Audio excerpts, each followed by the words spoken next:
It's day 2 of the 2025 Shannon's Adelaide Rally, and we're going to bring you the very first stage, one of the very best. Stage 12 is Hermitage, as you can see, a real blast down the hill. We're located around the middle of this stage. I'm Dan McCarthy. Nick Lenthal is alongside of me. Nick, it was a glorious day yesterday. Sunny conditions. However, in the last few minutes, we have heard that rain might be around.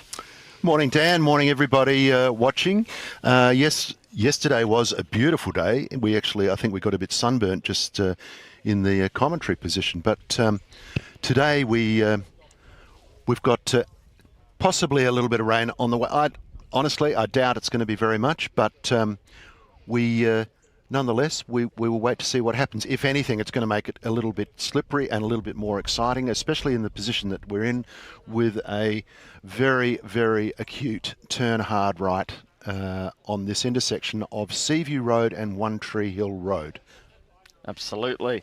It's certainly been an exciting start to the rally to yesterday, with so many international names added to the mix this year. The likes of Kiwi Hayden Paddon, an ex-WRC rally winner. The likes of Alistair McRae, Frank Kelly as well. But we do have some Indonesians that have come over to take part in the event for the very first time. And the leading Indonesian overnight is Ryan Nerwin. I had a chat with him on Thursday afternoon about taking part in the 2025 Shannon's Adelaide Rally.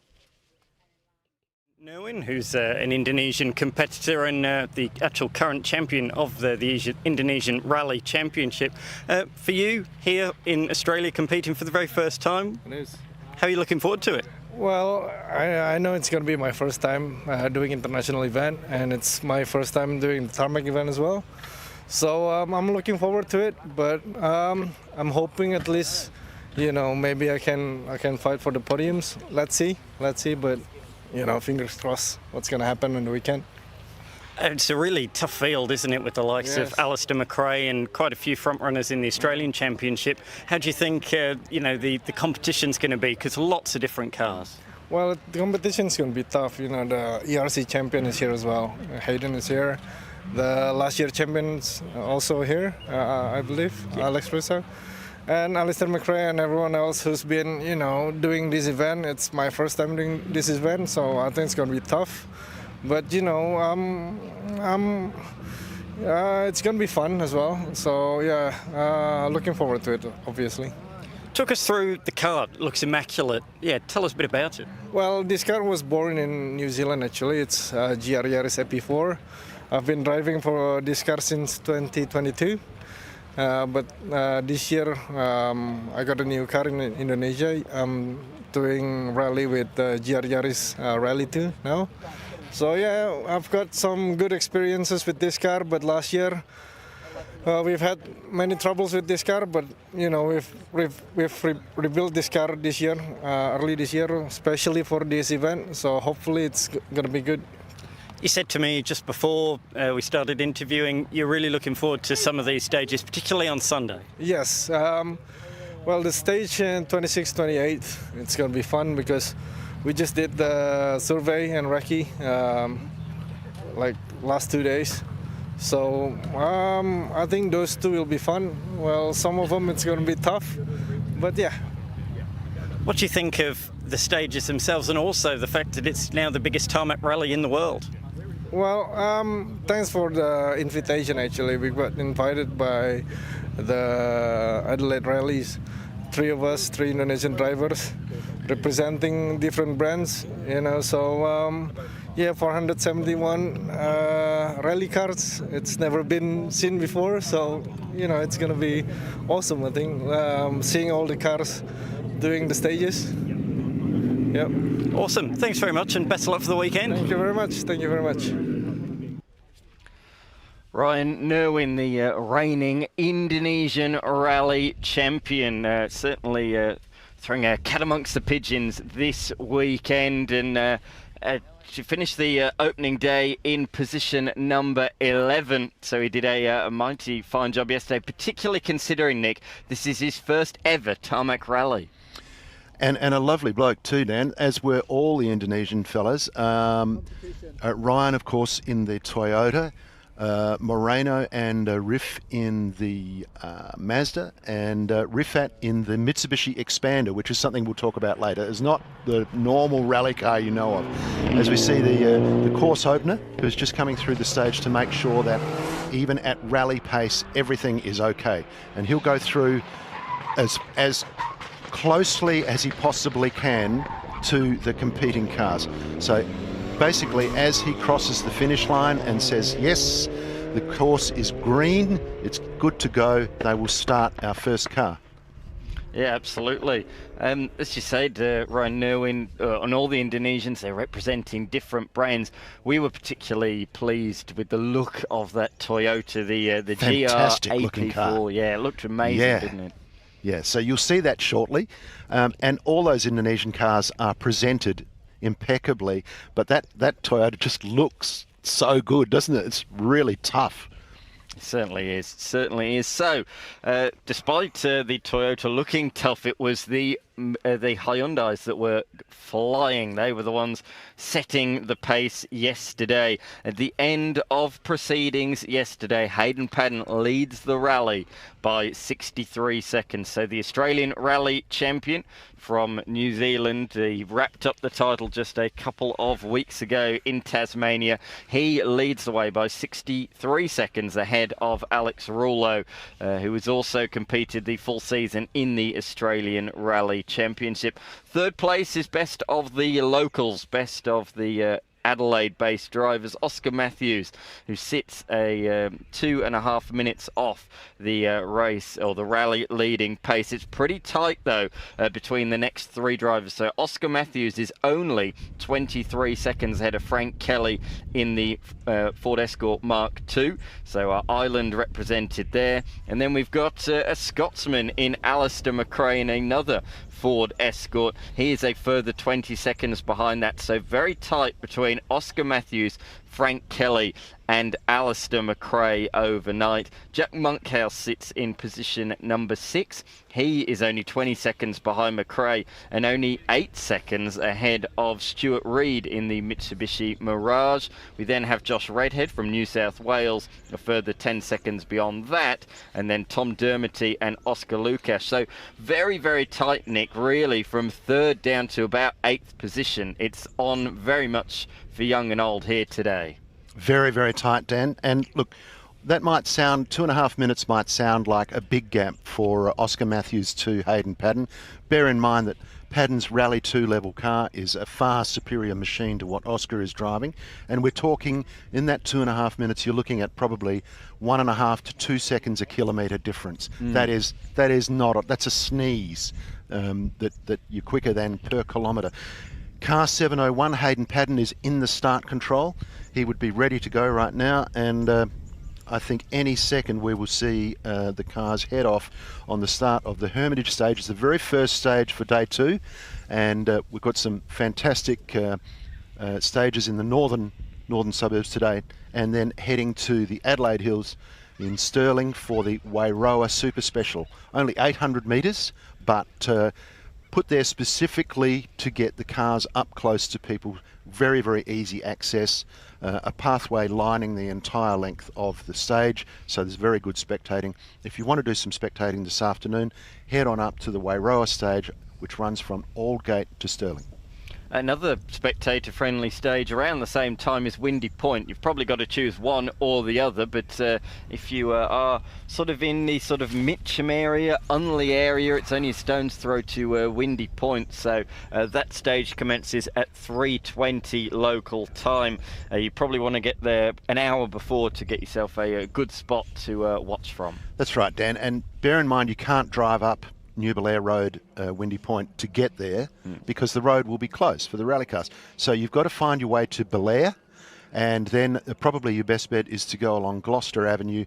You can turn right on any of those side roads, park your car and watch in what is essentially a natural amphitheatre.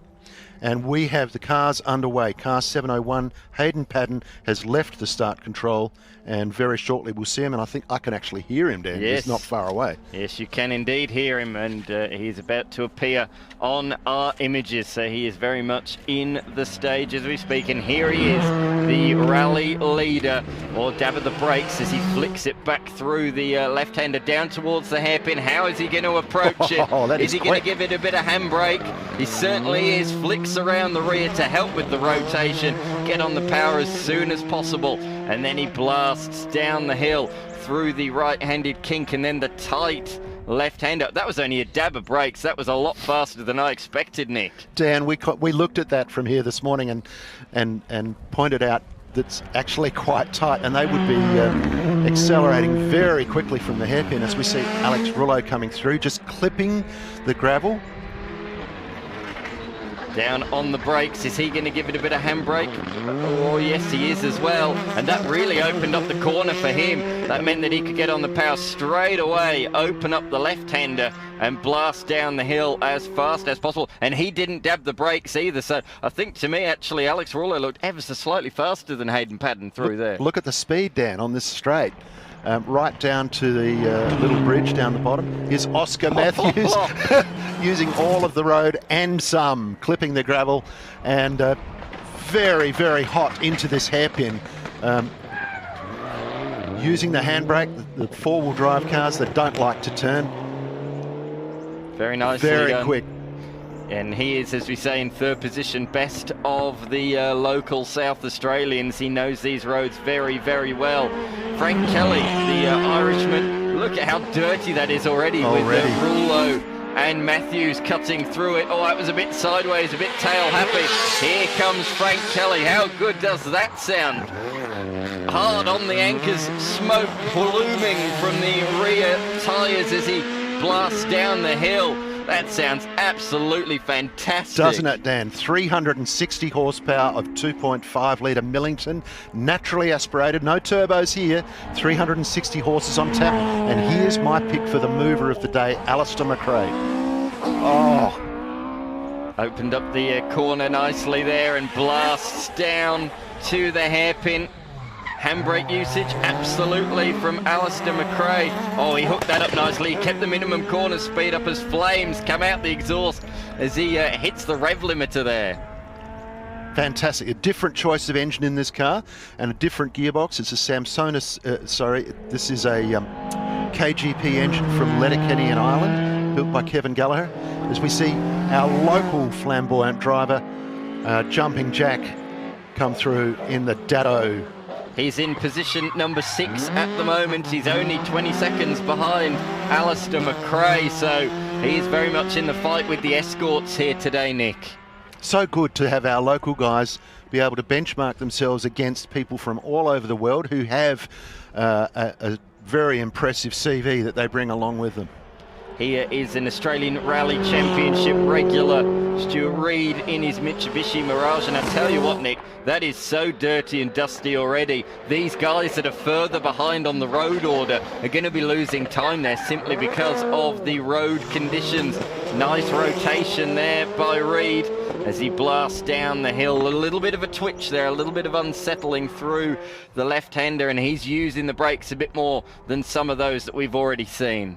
This is an Asia Pacific car, Asia Pacific spec, and not as good as the Rally 2 cars. And here's the Mitsubishi Expander in the hands of Rifat Sengar, we spoke about earlier. This is a car that wasn't necessarily destined to be a rally car, but Rifat pioneered this invention. It's a people mover, one of the biggest selling cars in Indonesia, and rallying has increased its sales probably by almost double.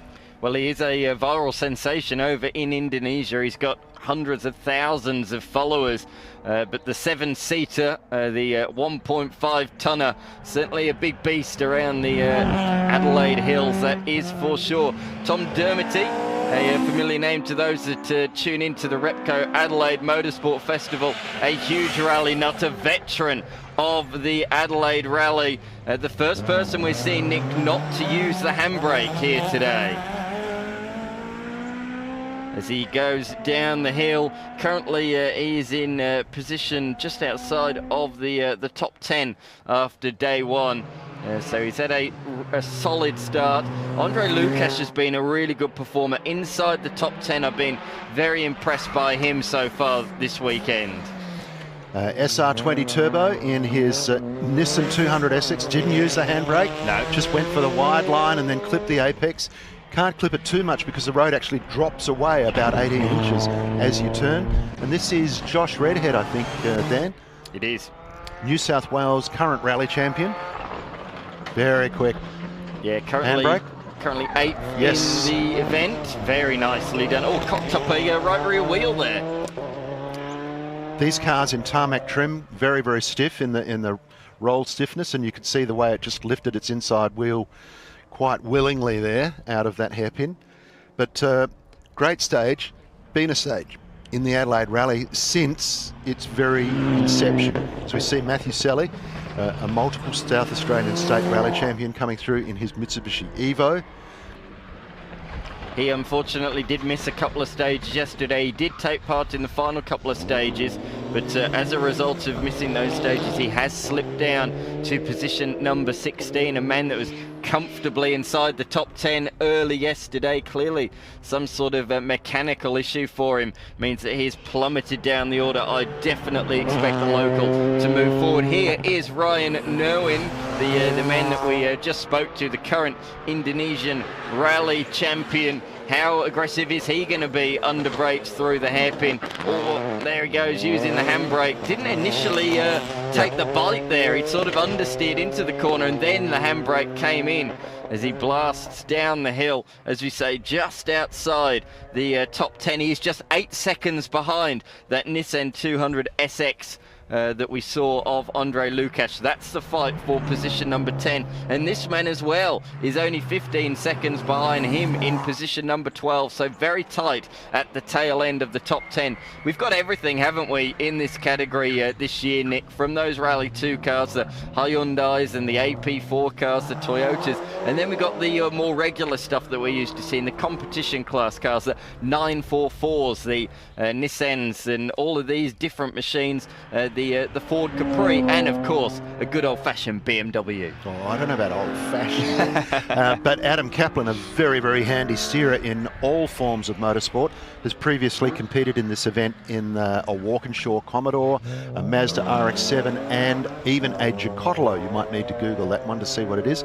This is a very quick car, E46 BMW M3, ably steered by Adam, and I don't know if he had a problem yesterday, I'm not sure, but he's looking pretty good today.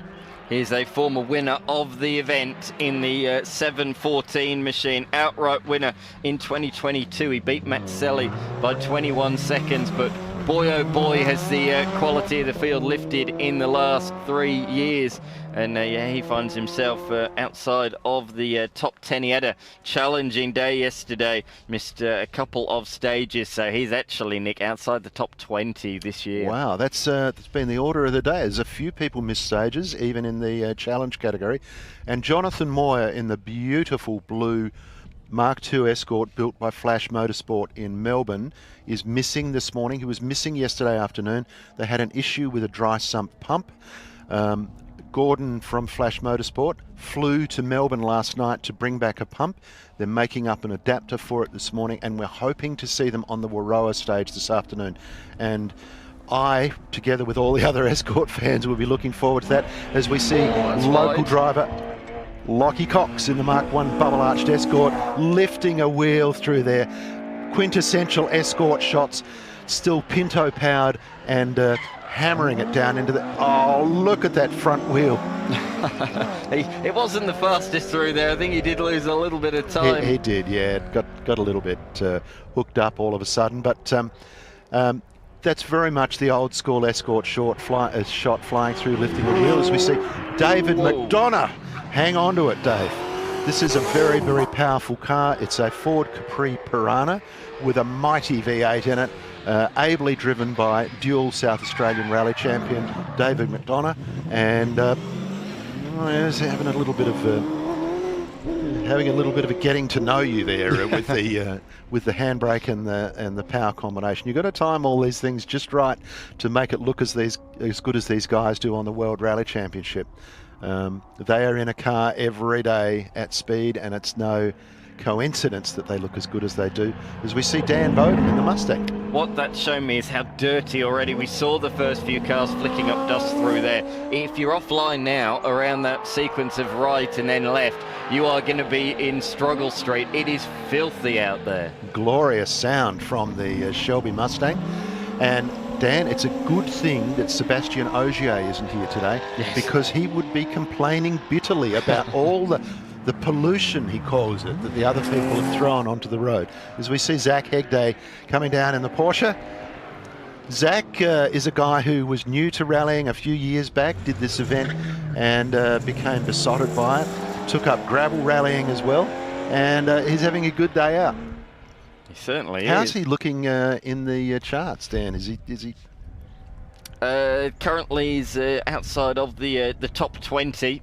He's moved up a couple of positions late yesterday with a couple of other drivers falling by the wayside, but yeah, he's there or thereabouts. This car also had a few issues yesterday. John Connolly and Michael McMichael, veterans of the Adelaide Rally, and great to see them step up into the competition class this year, Nick. Well, can I be honest? They're no spring chickens, these fellas.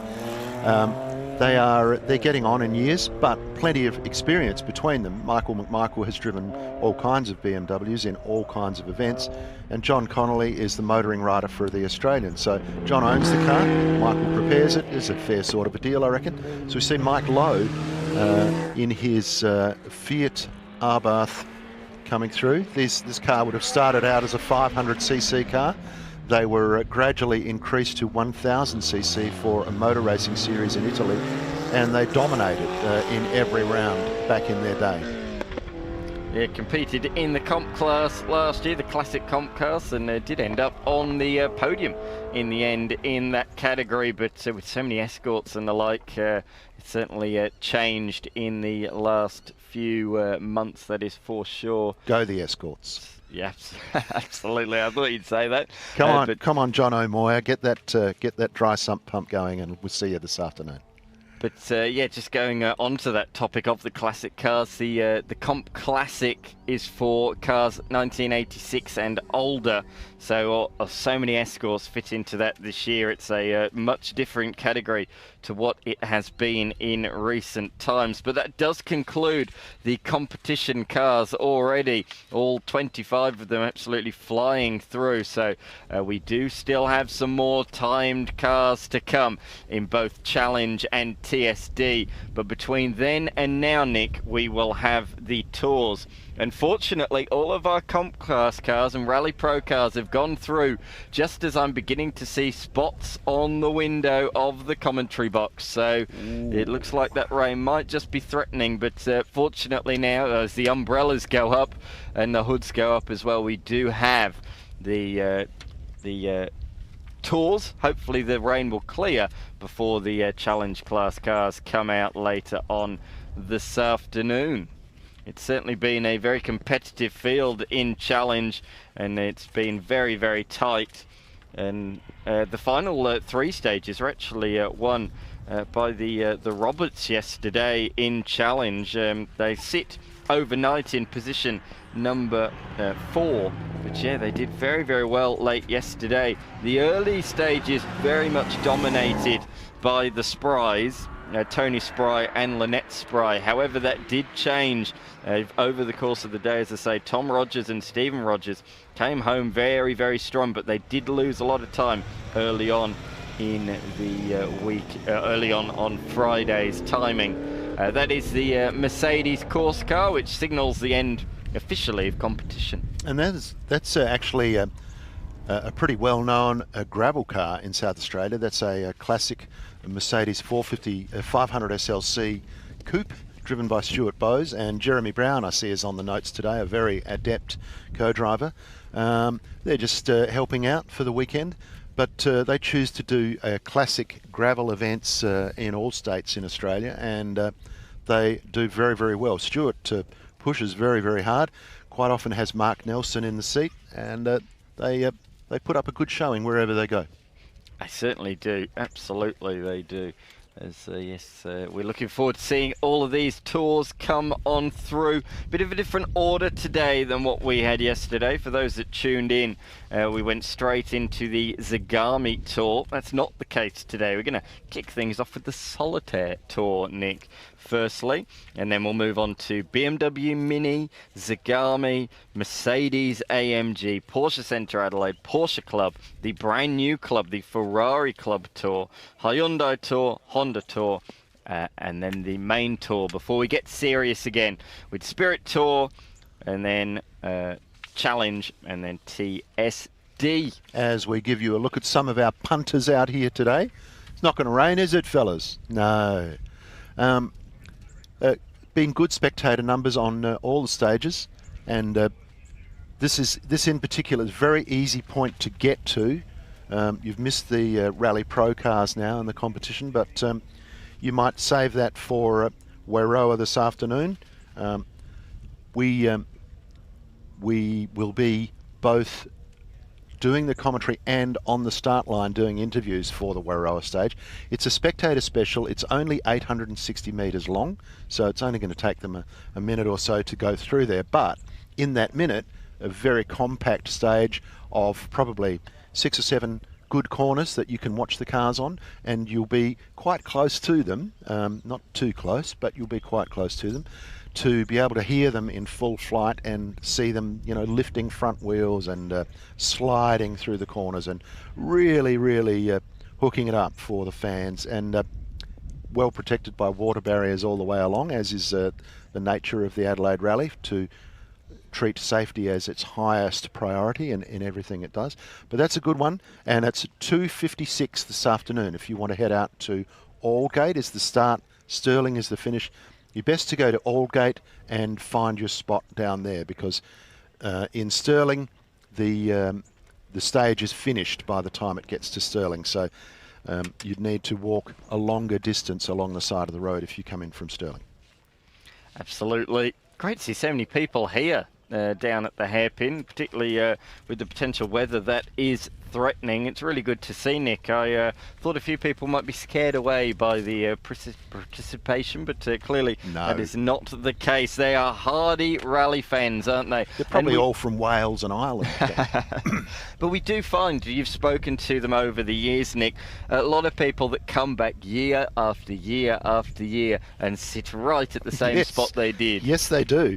And you know, a lot of them live very close by as well, so they only need to take a little short trip to get to their favourite rally spot. But at the same time, at Wairoa last year, we interviewed people from Port Pirie, from Perth, from all over Australia who've come down to watch the rally. Even people from overseas who say, "I've got nothing like this where I live. You know, what is this all about? Tell me about it." So, and probably a part of that, Dan, is a contributing factor to the fact that every category in the event this year has grown over last year and the year before. So the rally, 490 cars, now the biggest tarmac rally on the planet. Yes, that's exactly what I was about to say. Exactly right. So yes, you've got all the competition class cars, but with all the tour cars as well, it is, as you say, the biggest tarmac rally in the world. Right here in the heart of Adelaide, South Australia. Of course, we have to thank the government for getting behind this event. Without their support, it would not be possible. Of course, the Malinowskis Labor government taken over in the last couple of years. He brought back the Repco Adelaide Motorsport Festival, as we see the first of the Solitaire automotive vehicles, Nick, out there on the road. It's the DB12, followed by David Smoker and Grant Perryman in the V8 Vantage, 4-litre black car. These cars, of course, in the Tour are set off at only 4 seconds apart. So hard for us to chat about one before the next one arrives, but we'll do our best. Another white car coming through, 177, is the car of Marcus Nikitins and Mitchell Nikitins. That's a V8 Vantage. Yeah, and it was just following the V12 Vantage, my particular favourite in this range. As we see, that looks to me to be a DBS. I could be wrong. the 172 machine. It is a DBS. Hey, I'm not as bad as I first thought. James Sara in the silver DBS.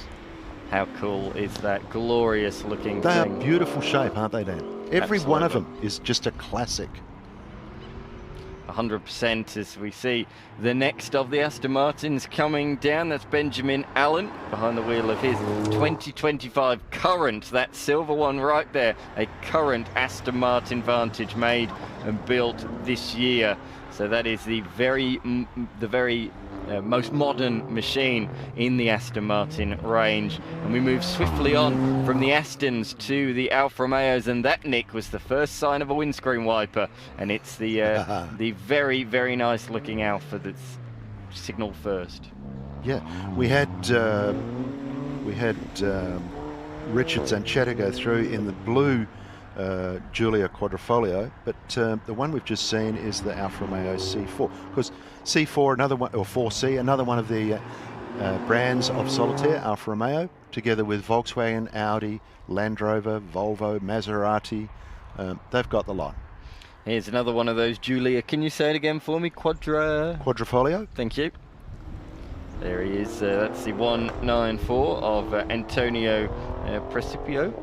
So, if you want to practice up on your Italian, Quadrifoglio is the clover, the four-leaf clover, as worn by Nuvolari's car in the 1939 Grand Prix when he beat the Germans, much to the disgust of a bloke called Adolf Hitler. So Quadrifoglio Verdi is green cloverleaf, Quadrifoglio Oro is gold cloverleaf. So luxury gold, performance green. Here it's the first of the Audis.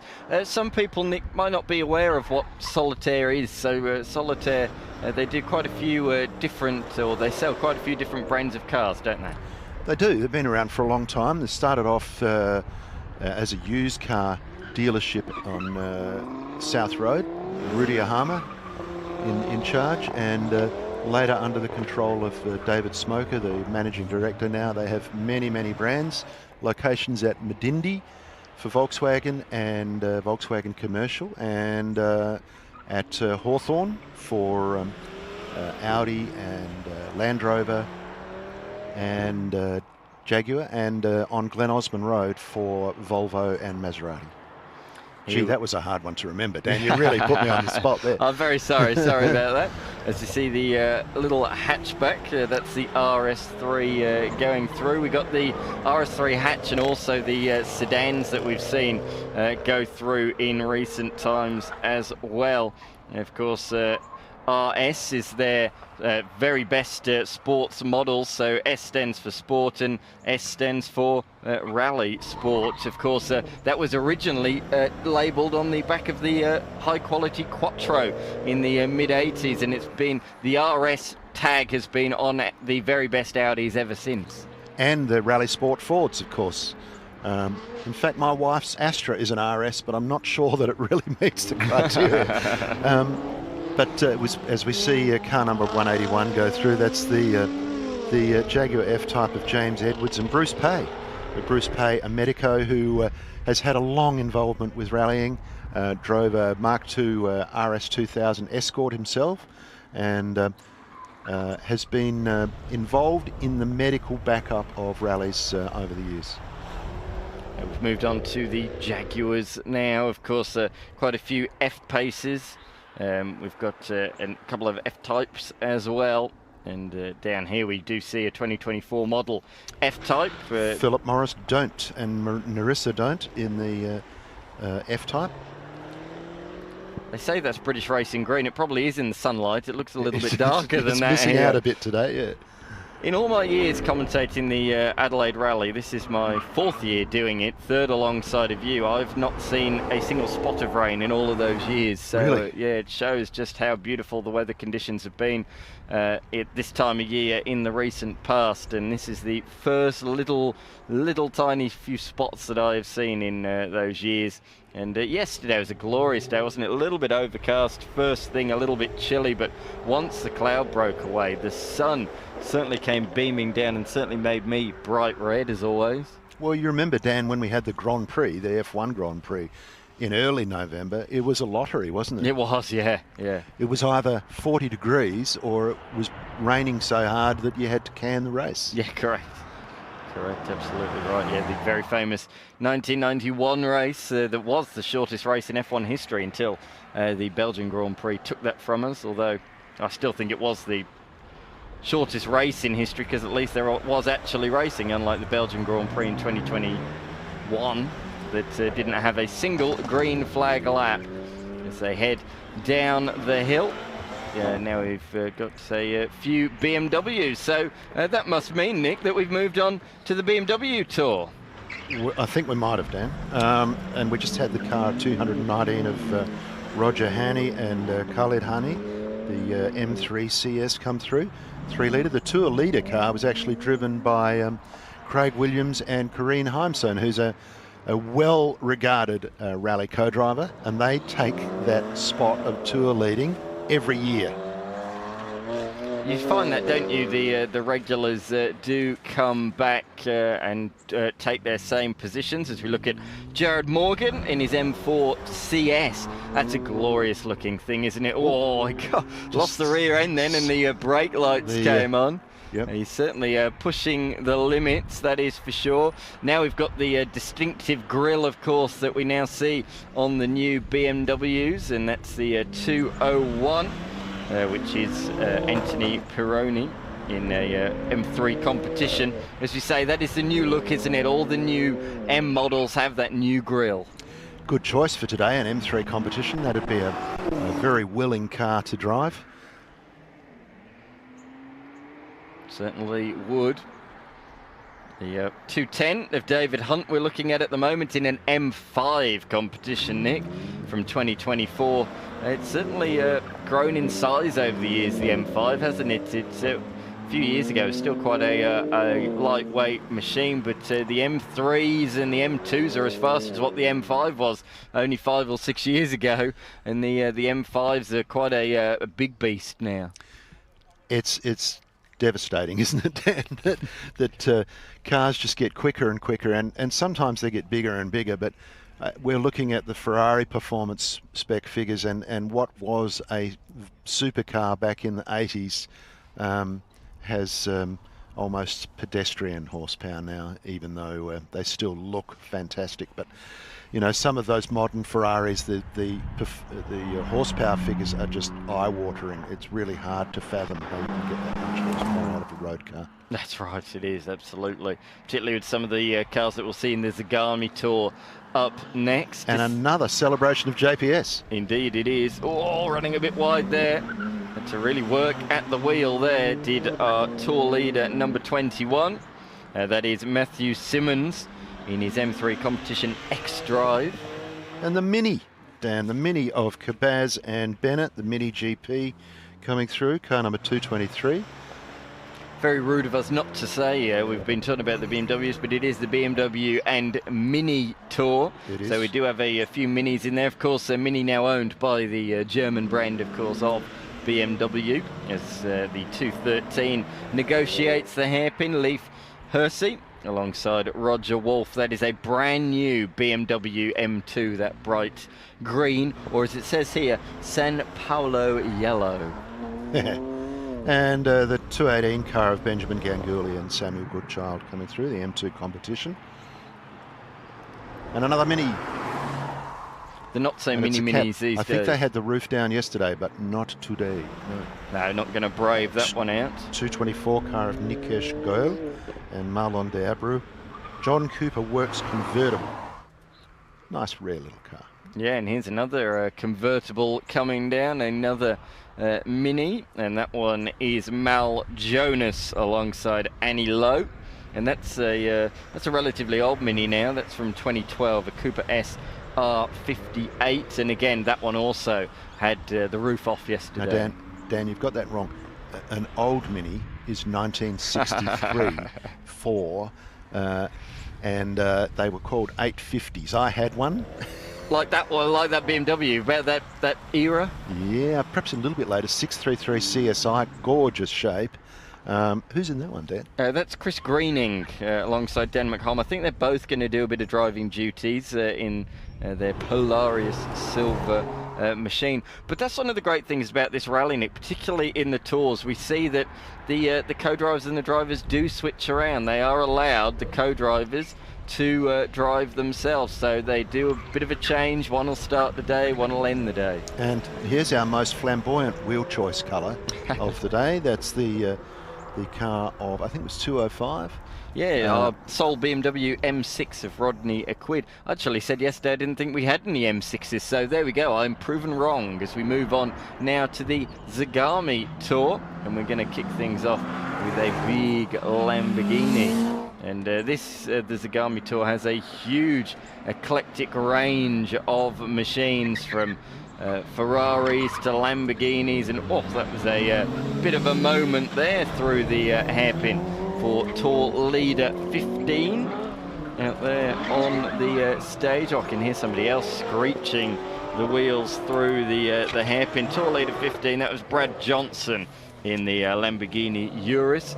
And now we have car 16, another one pushing the limits, Jordan Ormsby. Well, there's no surprise there that Jordan Ormsby's finding the limits, that's for sure. A regular in circuit racing competition. Absolutely. Jordan Ormsby, lots and lots of experience.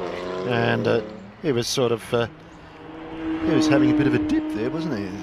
Always competes in the Porsche Rennsport category in the Repco Adelaide Motorsport Festival, which Nick is not too far away now. Of course, a bit earlier this year because the Grand Prix is a bit earlier. Here's one of our brand new Ferraris directly behind.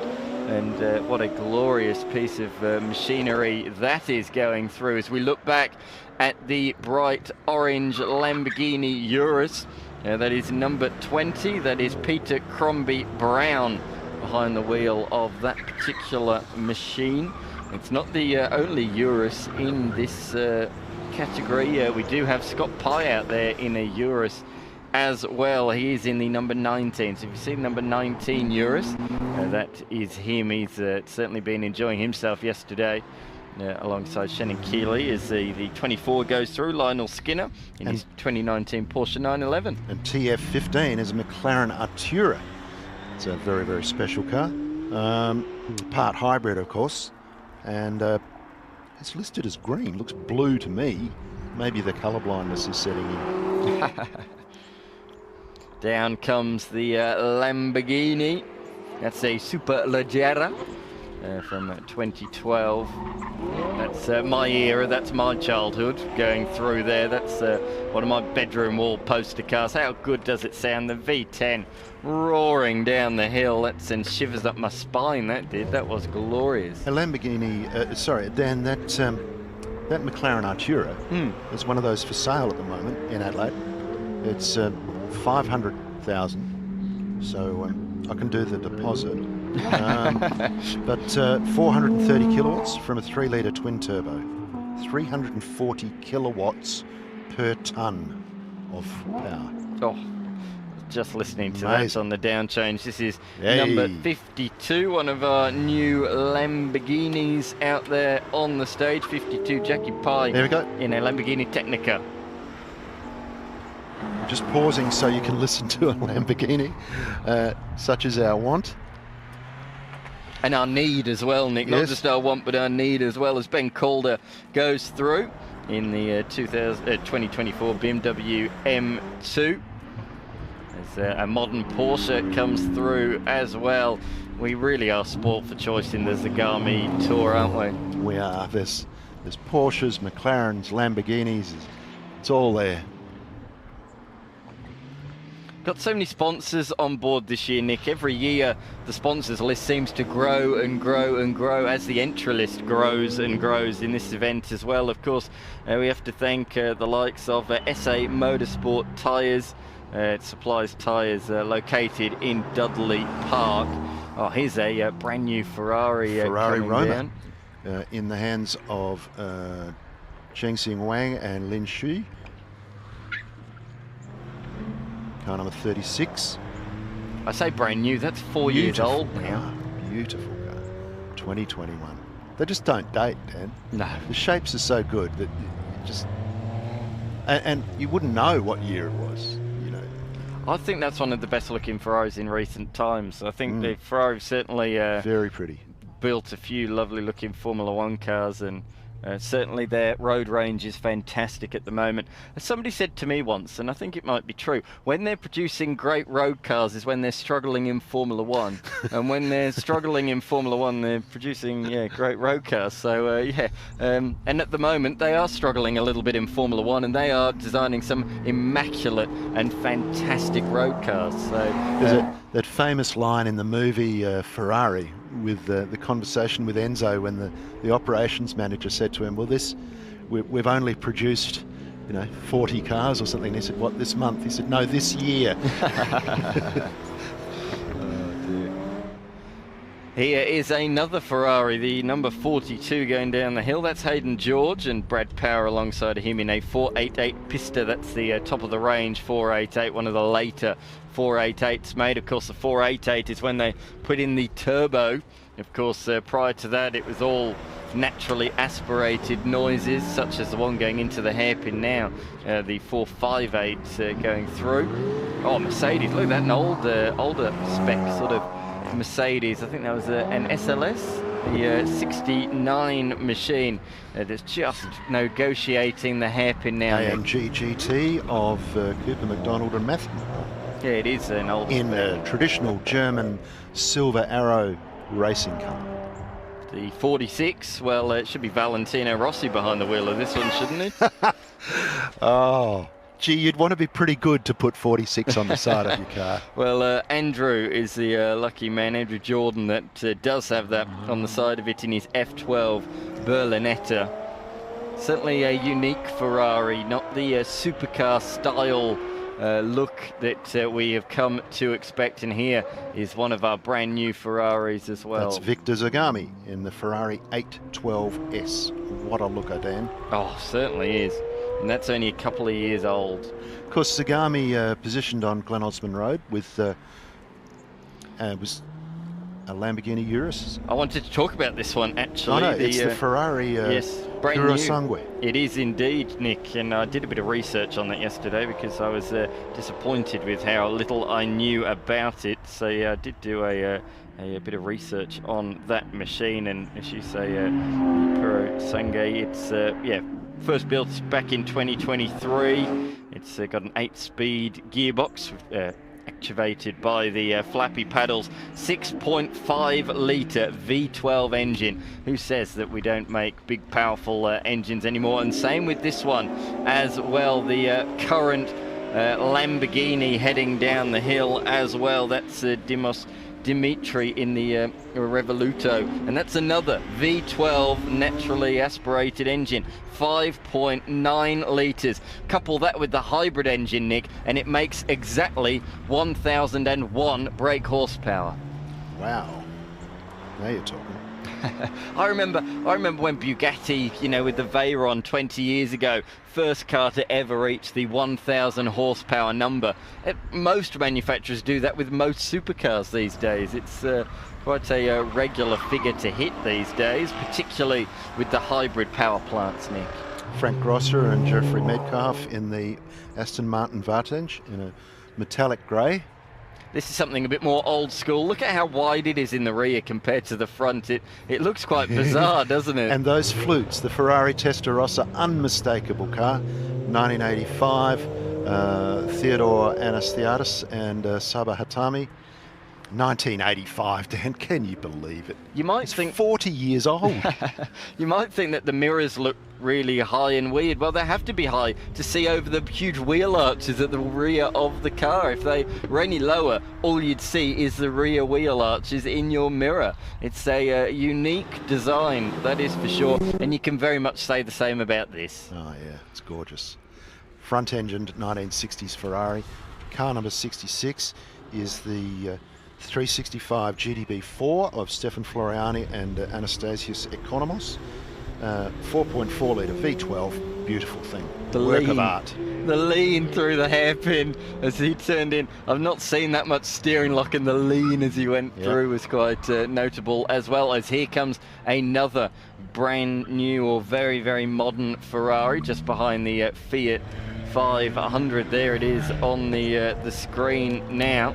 So we've just got so much in the Ferrari range, haven't we, as it heads down the hill. And just trying to see which one that was. We've got so many pages. That was the Ferrari 12 Cilindri.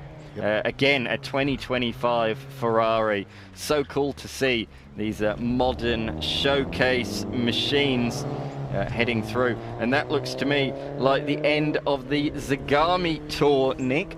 Up next, we have the Mercedes Tour. There's quite a few machines in this category. Here is a little bit about the Mercedes Tour. The Mercedes AMG Tour contains a huge variety of modern Mercedes products, from its supercars range, including the AMG GT, to its sports cars such as the C63, the A45 hot hatch, and the GLC 63S SUV. There really is everything in this category. And here is one of the supercars that we're seeing. But yeah, Nick, what takes your fancy? Is it the supercar? Is it the sedan? Is it the hatchback? Is it the SUV? Well, Mercedes have you covered, whatever you like. Yeah, and you can go for luxury or you can go for super performance. We talked about this on the way here, as I pointed out to you, the car that I want to own next. But you know, you can have a 2-litre turbo Mercedes that makes 180 kilowatts, or you can have a 2-litre turbo Mercedes that makes 280 kilowatts. Such is the way that Mercedes structure their marketing and their model range. But there's something for everybody. The C63s in the sedan format and the coupe format, both sensational cars and highly regarded as a supercar weapon. The owners are super duper loyal, and quite often you find that Mercedes lovers will have 1 or 2 or 3 in their garage because they're so loyal to the brand. Yeah, absolutely, and it's the same with BMWs that we saw earlier. You know, if you generally buy BMW young, you stay with BMW throughout your life. And there's a Mercedes A45S of Garrett Scanlon and Damien McGinn. So that's, you know, there's an example of a hot hatch, which I know is your favourite thing in life, Dan, a hot hatch. But car 101 is an AMG GT. Wow, what a car. Certainly is, isn't it? It really is quite the car. That's only a year old. This one on the screen's around about a decade old. That's one of the original C63s. Yes. Here we have a blue machine. This is Tour follower number 7 of Matt Sandercock in a Mercedes AMG SL63. I was looking through the range of the Mercedes yesterday. The range is so extensive, just in terms of each one as well. The SL63, the C63, it just goes on and on and on. It's confusing. I'll be honest, it was quite confusing. I have trouble keeping up. But just going back to that white initial C63 coupe that you pointed out, it hasn't aged. No, it still looks really good, and if that was the model today, I think people would be quite happy. Yeah, that's a nice looking car, I'll take that. But of course the new one looks even better, and we've got all of them here today. Yeah, Mercedes, of course, Unley Road and Mile End. Here we have the 118 of Paul Sarek in his Mercedes, but I note, Nick, that the rain is certainly worsened in the last few moments, and for the first time the road is actually damp, and I think for the first time it will make changes in grip, I think, as Nick puts his hand out the window to see just how heavy that rain is. What can you tell me, weatherman? Nothing. No, I don't think it'd be bothering them at this stage, Dan, and especially, at this point their tyres would have warmed up a bit and they'd be not even noticing it. Sure, the wipers are on, but I don't think that the tyres would be worrying too much about it. Here's Lightning McQueen in his... Whoa! Lightning! Okay, all right, I'm wrong. I underestimated it. So all the rain has fallen on that hairpin, and Lightning McQueen wanted to show off his Rusty's sponsorship on the side of the car. That's what it was. Getting the branding of the side on the door. That was spectacular. And yeah, I think it is certainly damp as they're getting their foot down now. That was a big moment. Good catch, though, I have to say, particularly as one of our Tour followers. We don't expect the Tour guys to be quite at the same level as our competition drivers, but that was a very, very good catch. And I'd probably have to say, Nick, that maybe they should move up a couple of levels into one of our competition categories. Well, as is often the case from Tour people, we'll find them in competition the year after. And I would venture to suggest that all the technological smarts in that car have been turned off, yes, so that he can get it to step out like that. Because Mercedes would never have you have to experience something like that with all the traction control and dynamic stability control features that are in their cars. That was Daniel Scott, actually, right at the end of the Mercedes Tour. Ah, well, you can talk to Daniel Scott about buying a used Mercedes and ask him how to do that. Used Mercedes in very used tyres. You probably don't want to buy tyres off him. Maybe cars, but not tyres. That is for sure. But great to see him having a fair bit of fun out there as we move on to the Porsche Centre Tour, Nick. A lot of these, particularly, a lot of these are part of the Porsche family, of course, but that generally means if it's a Porsche, it's rear engine and it's got a flat 6 motor. Well, not all of them, Dan. No, not all of them. As we explained yesterday, and we do have all of them represented. But yes, famous for their rear engine cars, a triumph of development over design, because I'm sure if they had a chance to start all over again, they probably wouldn't have chosen sticking the engine right at the back of the car. And hence their option for mid-engine cars these days. But 953, the car of Tony Siciliano and Remo Siciliano at 911. All sorts of engines from 2.7 litres early on to 3 litres to 3.2 to 3.6 to 3.8. They just keep getting bigger, and of course the turbos, the GT3s. But Porsche have some way managed to build a car with a rear gearbox and the engine behind the gearbox, and just keep developing it and make it competitive with the best of what everybody else can offer. Here is Vic Moore, first of the Porsche Club Tour drivers. He's pushing the limits, a former competitor in the competition category for many, many years. He's left behind some of his fellow Tour members. He is pushing hard in these conditions. Some of the other guys taking things a little bit more gingerly, shall we say. Now, I've got a few mates in this group, Dan, so they better not do anything silly. You'll frame them. They're all Alfa boys. They're all guys who race historic classic Alfas, the 105 format Alfas. So we'll see if we can give them a bit of a cheerio as they come through, as we see car 909, which is the car of David Edkins and Annabelle Edkins.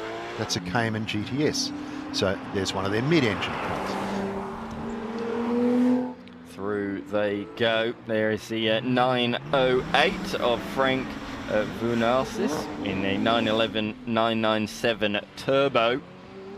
Oh, there was a bit of a traction loss there. You can actually see the water on the tyres now. That is a proper wet section of road, particularly actually right when they're getting on the power on the change of surface. It's not too bad where we are here, Nick, down the hill, but then through the hairpin, and as they get on the power, it is very, very smooth and very, very shiny. And shiny means slippery. The car of 913, Peter Axford. Well known for his efforts in Alfa Romeos and for his Alfa Romeo workshop, Eurosport Automotive. He's out having a good time today, and he's opted for... Don't test that bank. He's opted for a Porsche as his road car daily driver, so having a great time, I'm sure. Adam Wallace had to have 2 bites at that, didn't he? He saved it once and then it sort of went again. Now, Adam Wallace would have so much experience at having a Porsche with the tail out that it wouldn't have bothered him in the slightest. As we see car 905 go through of Jeff Ollie, and following that, car of 904, Ross Armand.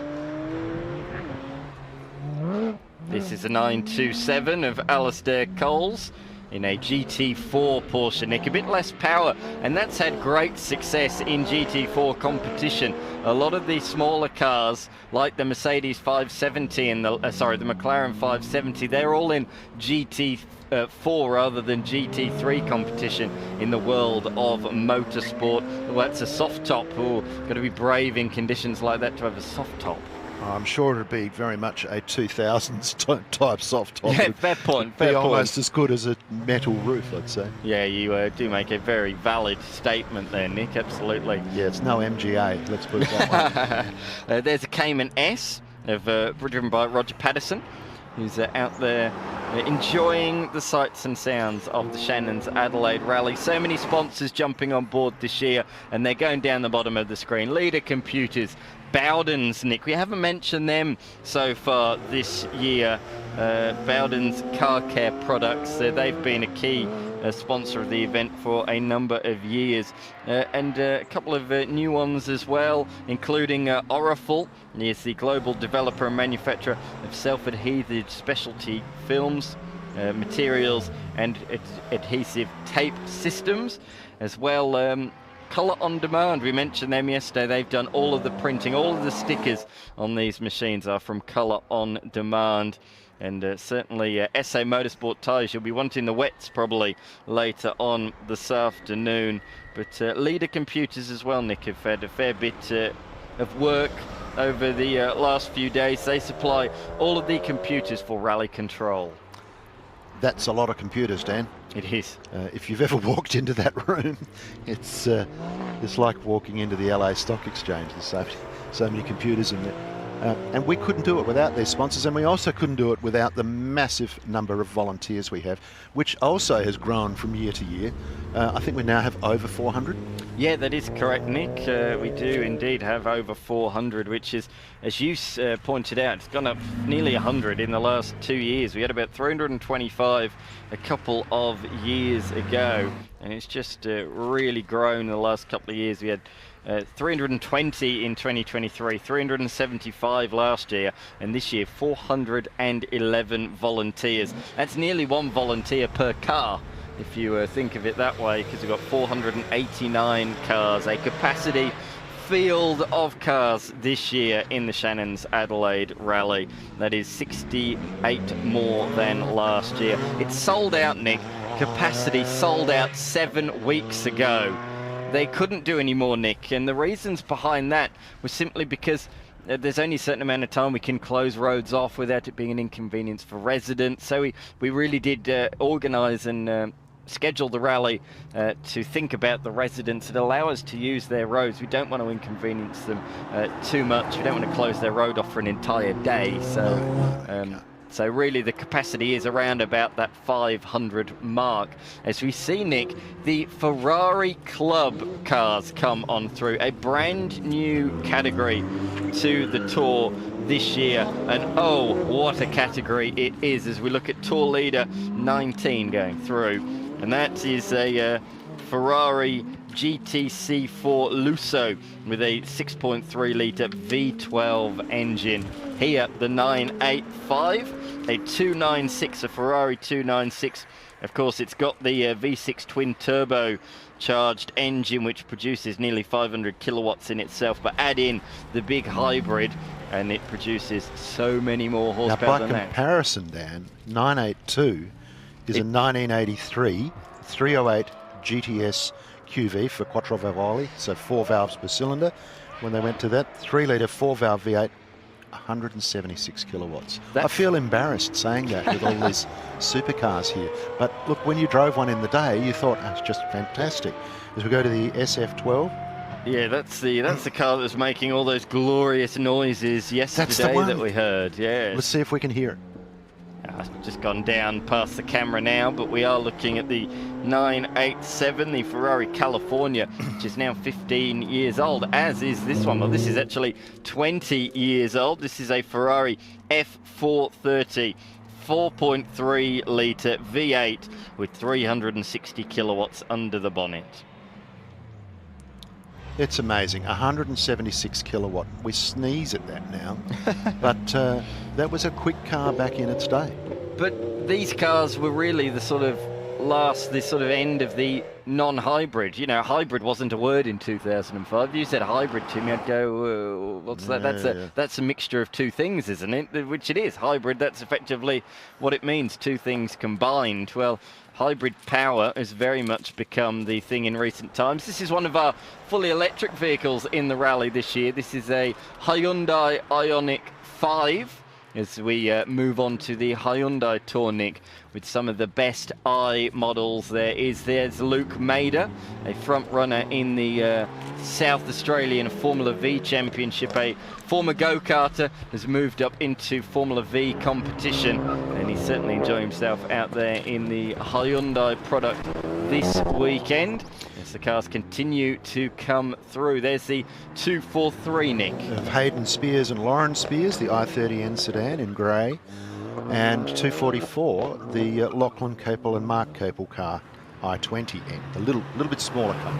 See the signature Hyundai race colour, the performance blue, which I still think is lilac, but they call it performance blue. This is Matt Tatani and Maisie Place, two circuit racing drivers. Maisie Place is a front runner. She actually fields a lot of cars, Nick, in the RX8 Cup Championship. She's not only a front runner in her own right, wow, but she runs 5 or 6 cars every race meeting. She is a die-hard motorsport person. She lives and breathes it, and that's her business. She runs racing cars for other drivers in RX8 competition, and she is a very good steerer in her own right. She and Matt Tatani are sharing the driving duties this weekend, and Matt Tatani himself a very good XL and also RX8 driver. As we see in XL.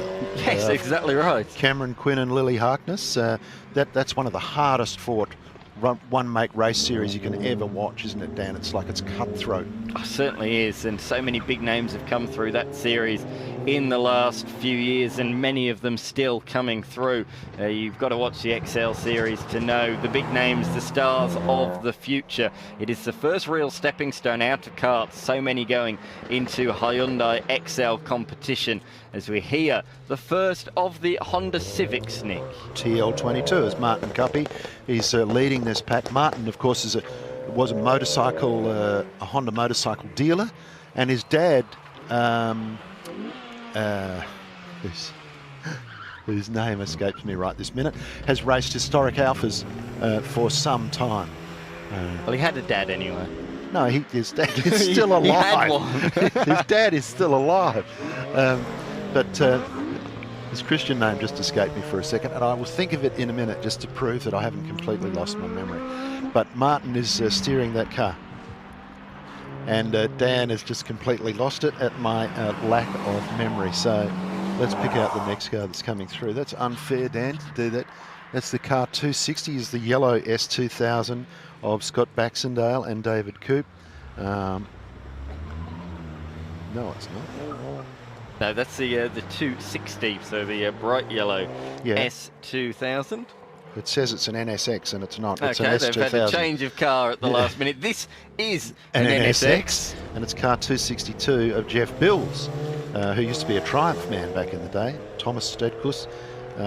NSX, almost a revolutionary car back in its day. As we see an S2000, one of the most popular sports cars. And a very, very collectible sports car these days. They've probably doubled in value over the last few years. Yeah. That's another one that I missed the boat on. But yeah, great looking car, great car to drive.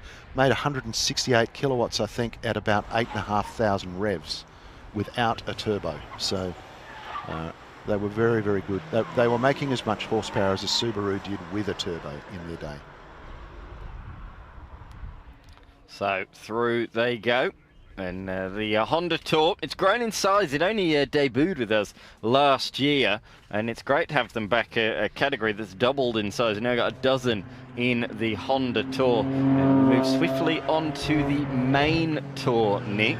Now this is for people like me and you. We have our nice little road cars that we want to drive in and around the Adelaide Hills. Well, this is the category for you. You're not against the clock. You don't have any helmets. As Nathan Green, in typical Nathan Green fashion, flings it through the hairpin and gets on the category, on the power as early as possible. There goes the Golf R, the 312 machine. Oh, that's really hooked up, really pushing down there.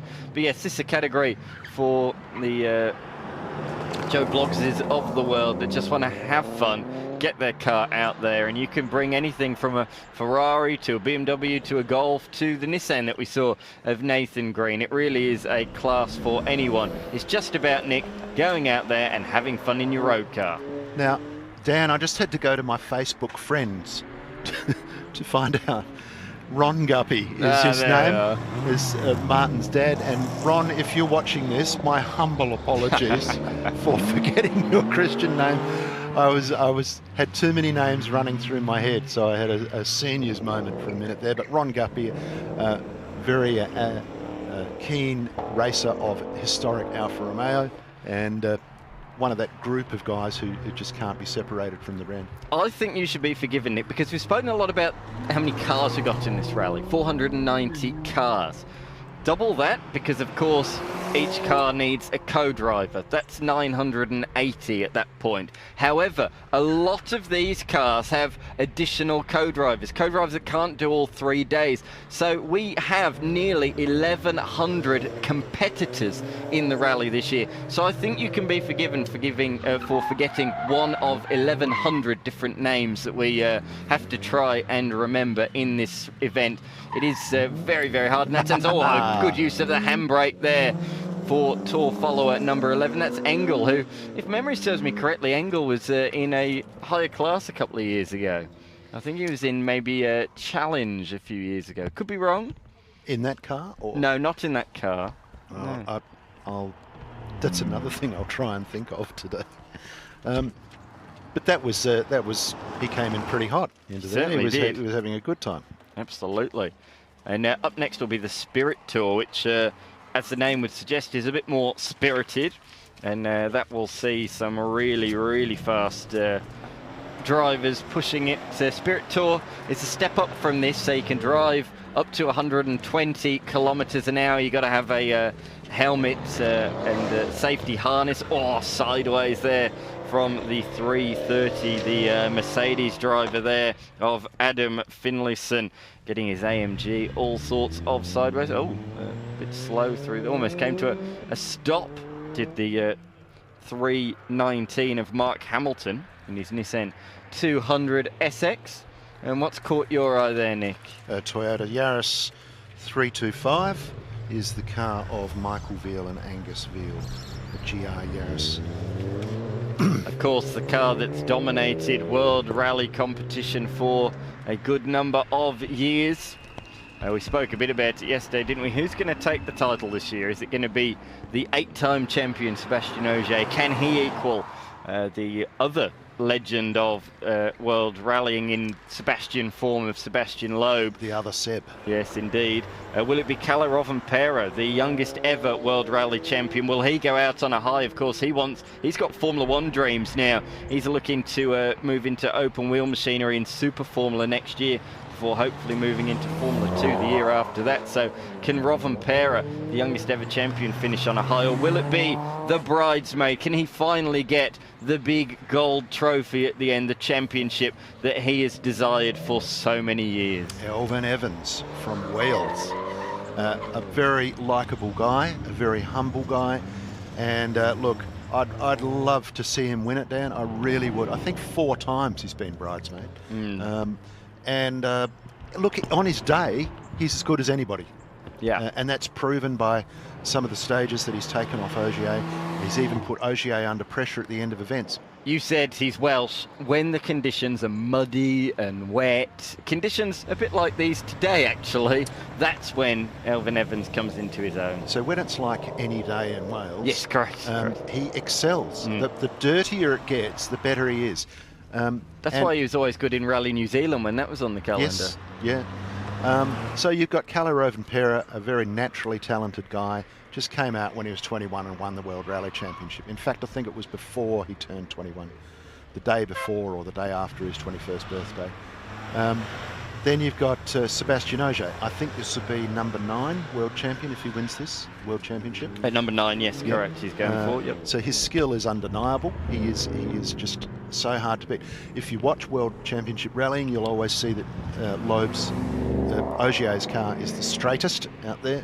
It's he sets the car up for the corner and he has it straight for the exit before anybody else does, and that's where the time comes from. He is a master of keeping the car tidy. Yeah, well, then you've got last year's winner Thierry Neuville, not really even in the hunt. You've got Ott Tanak, who is a previous world champion, who just has had not a good year, unfortunately. Not from his own doing. He's arguably as good or better than the guys who are at the top. When he's on a charge, he's so impressive. But Kalle and Ott both stepping away from World Rally next year, which is a real shame. How cool I is hope Elvin gets the chocolates, Dan.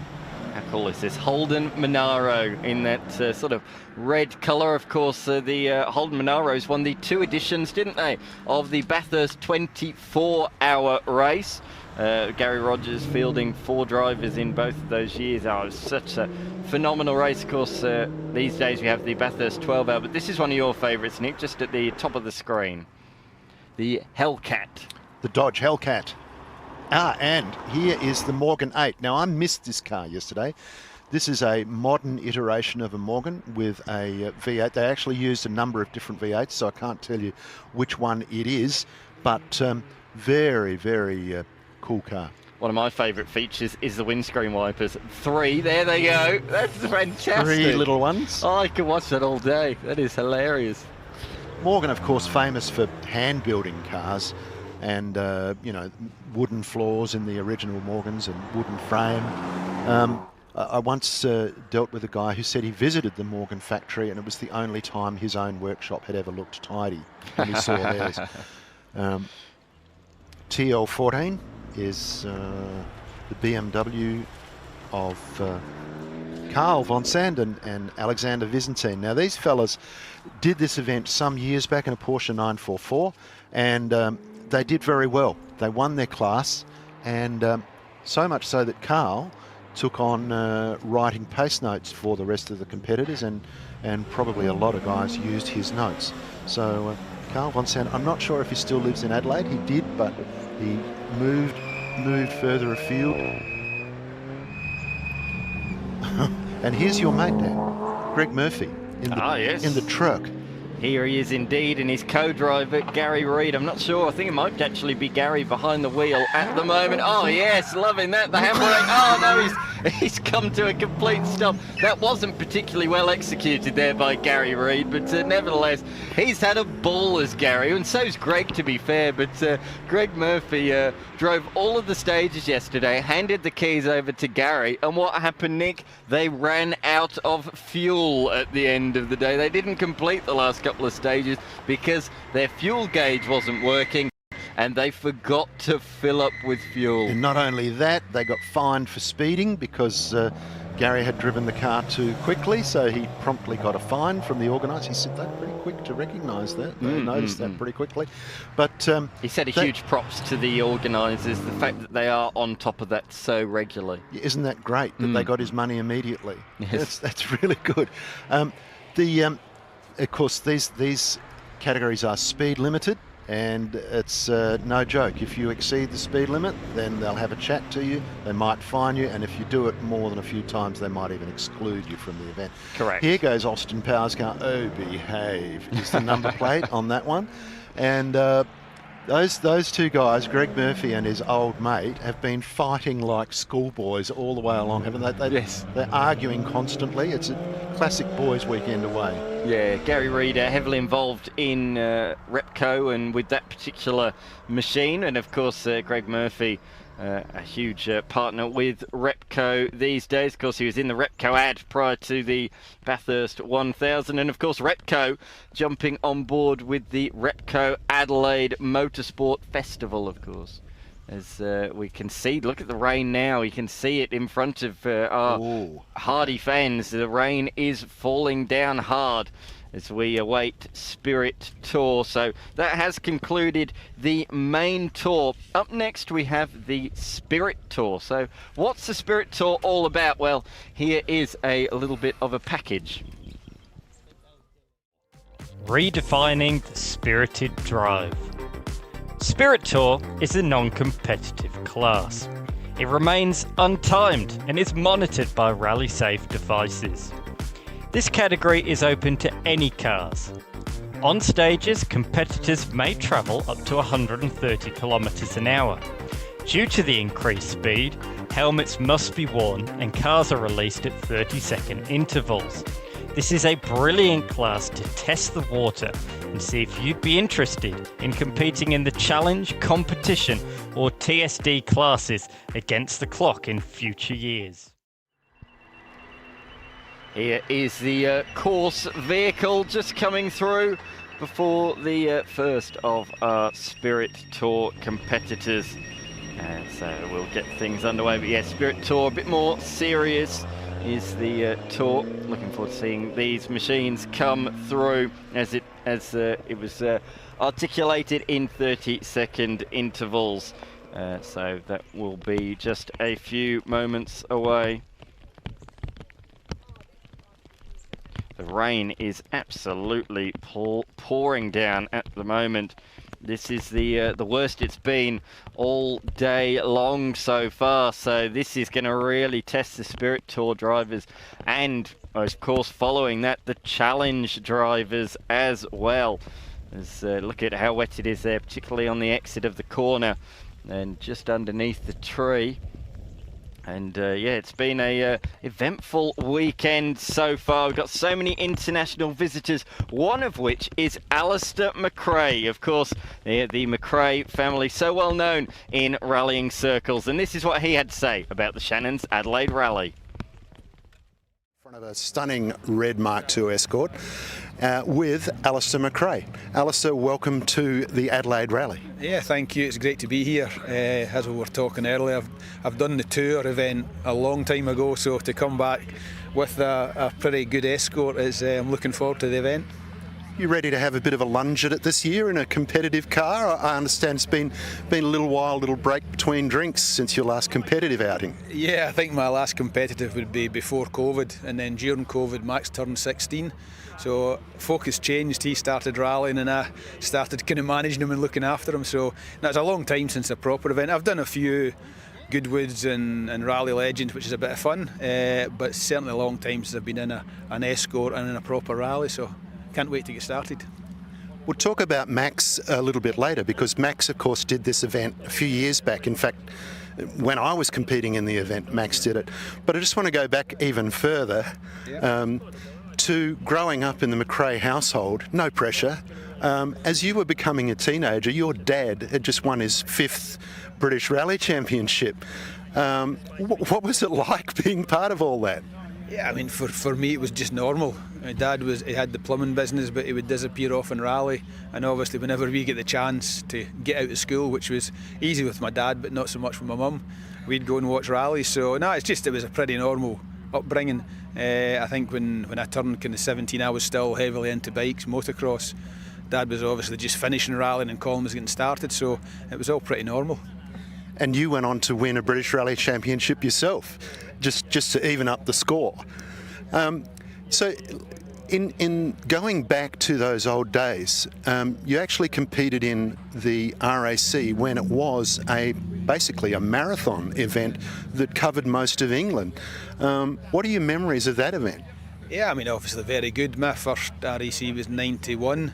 Then we retired pretty early, which wasn't so good, but then won Group N in 92 with it, and then had a couple of top 5 results in that event. So it was a great event, and as you say, a lot longer back then.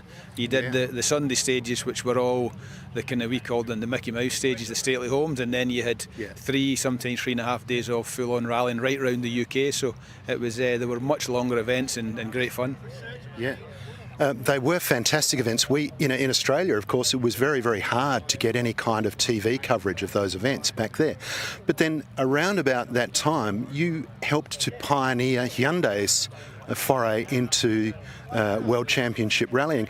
What was it like being a pioneer with a brand that was breaking new ground? Yeah, it was obviously good. It was great to do it, and it gave me the chance to get into the World Championship. So I did a couple of events with them in '98 with the car that Wayne Bell from Australia here was using. So we did that in 2 events. Then '99 was Formula 2, and then that full year they were building the first World Rally car for Hyundai. So to be involved from the start was great. It's always pretty difficult with a new manufacturer in the championship because there's a lot of teething problems. You're coming in against Subaru, Ford, Mitsubishi, Peugeot that were all they've been doing it for a year, so it was difficult, but it was great times and it was a great experience and great to be involved in Hyundai's first run in the World Championship. Yeah. Well, also in that period, you journeyed to Australia for Rally Australia. And you're now based in Perth. Yeah. Tell us about what happened between those years. It's pretty obvious. I met an Aussie. No, I met my now wife Tara at the rally, and after 7 years living in Scotland, we decided we'd move across here. I was starting to do some stuff in Asian Pacific, so it worked out pretty well. So we moved here, I think 18 years ago now, and love living here. It's a great place. Yeah. Oh, that's good to hear. And you've had a chance to have a look at the roads for the rally? Done a little bit of recce? Yeah, no, we did. We've done two days of recce, so we were yesterday the day before, and it's actually good, really good. You come to events outside of Europe, and to try and get the roads we're used to over there, the real narrow and twisty stuff, is difficult. But I think the event's done an awesome job. There's some really nice roads. Short stages, which maybe at my age is quite good, but no, awesome roads. And I think to get the event so close to Adelaide, to the town, my hat goes off to the organisers. It's a great event. It's a bit of a luxury that we have in Adelaide, that we have these sensational roads 15 minutes from the city. You couldn't do it in Sydney or Melbourne, but it's great to use all those roads, and they're in such good shape. Have you found any favourites that you can think of by name? Yeah, I mean, not by name, but numbers. Obviously, the long stage is it Corkscrew, down to Corkscrew, then along. Yeah, Cherryville. Yeah. That's for me. It's a stage you'll be able to get your teeth into. It's 19 k's long, but all of them, there's none of them that you would say are not interesting. They're all very interesting, very technical, and looking forward to it. So, we mentioned Max earlier, and how you were involved in managing Max. I know he's having some pretty good results of late, and I'm sure as a proud dad you'd want to brag about that. Tell us how he's going the last 12 months. The Scots are never good at bragging. No, I mean, he's obviously been in Europe this is his kind of third year over there. He did 2 years in the junior, and then this was his first year with the Rally 2 car, the top car. Difficult first half of the season, just getting used to everything, the change up into the Rally 2 car, but the second half's been really good, and then he won the final round of the British Championship there. So the pace is there. He's still only 21. There's a lot of experience to build on, but yeah, the foundations are looking really good. And obviously, for a fourth member of the Maclay family to win a British Championship round's pretty special. It sure is. Now, we'll just move on to this car. As a former escort punter myself, this is a ripping car with the KGP engine in it. Have you been able to spend much time in the car, or are they just giving you a baptism of fire and sticking you in it in the morning? Yeah, it's probably a bit of a baptism of fire. I've driven it around the roads here, just on the main road, just to make sure the brakes felt like they were doing the right thing. And we had a short run on it in Brisbane a couple of weeks ago, just a race circuit. So I think the first stage is going to be a bit of a learning curve. But they're awesome cars. They're great to drive, good horsepower. They handle well, and I'm really looking forward to getting in there and seeing what these roads are all about at speed. That's good, mate.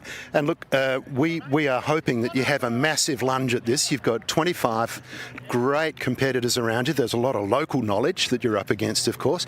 But on behalf of all the rally fans here in Adelaide and watching the live stream around the country, thank you so much for coming. We are very excited to have you here, Alistair McRae. No, thank you. Excited to be here myself, and hopefully we can put on a good show. Certainly is a privilege to have the Scotsman here as part of the Shannon's Adelaide Rally in 2025. Currently sits inside the top 5. Hayden Paddon leads the way ahead of Alex Rullo, Oscar Matthews.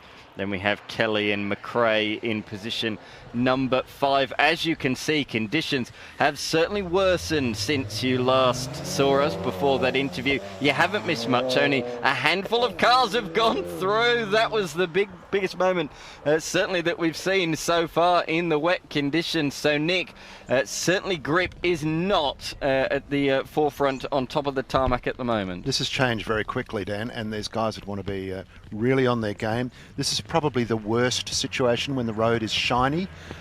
Frankly, if it was me, I'd rather it was pouring with rain than like this. You will also get areas under trees that are better than others, so you might have grip, then not grip, and actually the rain is coming down harder now. Yes. So here's Tom Ferguson and Chris Ferguson in the 635 BMW CSI. We'll see how they're going for grip. Yep, they were a little bit cautious, so they're just erring on the side of caution. This is not a time to make a hero of yourself, because you can go from hero to zero very quickly. Certainly can. There is a Porsche, one of many in the Shannon's Adelaide Rally this year. It's Nick Adcock in the 2018 Porsche GT3. The 991 GT3. How cautious is he going to be on the power? Of course, Nick, as well, the white lines are a big talking point. Unlike on a racetrack, the only time you'll touch a white line is if you run wide over a curb. But in rallying, there's white lines everywhere. And of course, you're using all the road and crossing those white lines. And if you happen to cross it when you're on the power in a corner, see what I mean? That's Mustangs can be a bit lively in the rear. They're quite stiff in the rear end, and they turn in very well, but the stiff rear end can sort of come back to bite you sometimes. It didn't turn in particularly well there at the hairpin. That's what made him have to go sideways to get it turned in. I think he underestimated what that corner was, and he probably didn't give himself enough room on the entry. But let's see how the 911 goes through. Daniel Timms down through the gearbox, flicks it into the turn.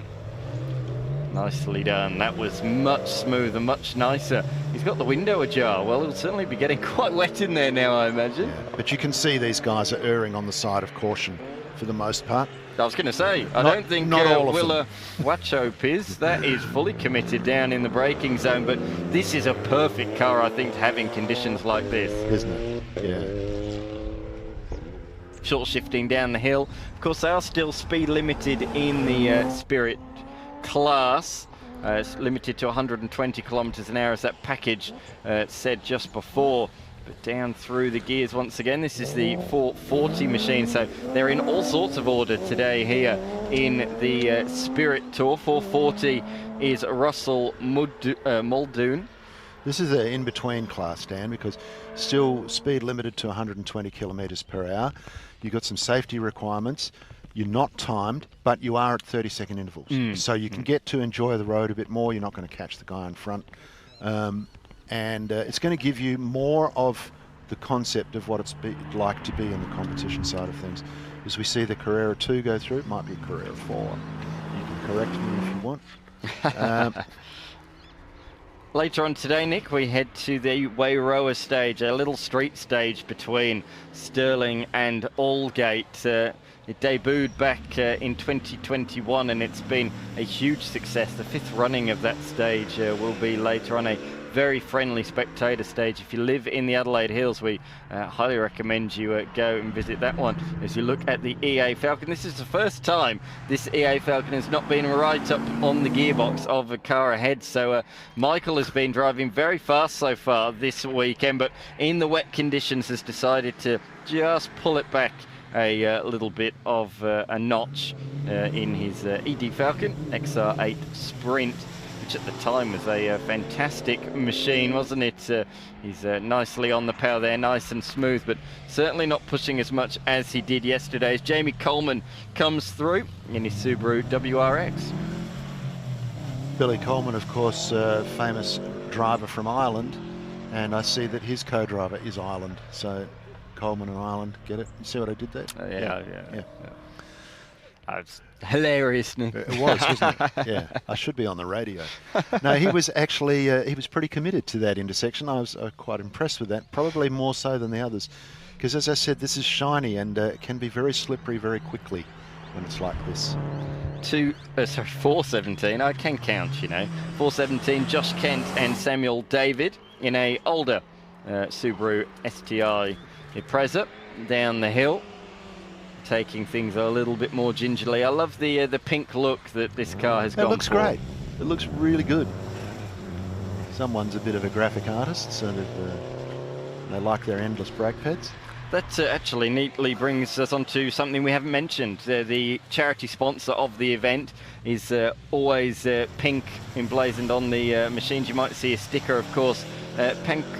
Prostate cancer, Nick, a cause that we're very passionate about in the Shannon's Adelaide Rally. Absolutely. Last year we had Craig Lowndes here as ambassador for the Prostate Cancer Foundation. And the message is, fellas, if you are over 50, go and see your doctor and have a regular test for prostate cancer. Blood test it is. And, it's not a difficult thing to do. It takes you 5 minutes. And, of course, you can be affected by it even under 50, but once you pass 50, you're a likely candidate for prostate cancer. And the simple fact is that if it's detected early, it's not a problem. If you don't bother to get the blood tests and it's not detected, it can be a huge problem, even terminal.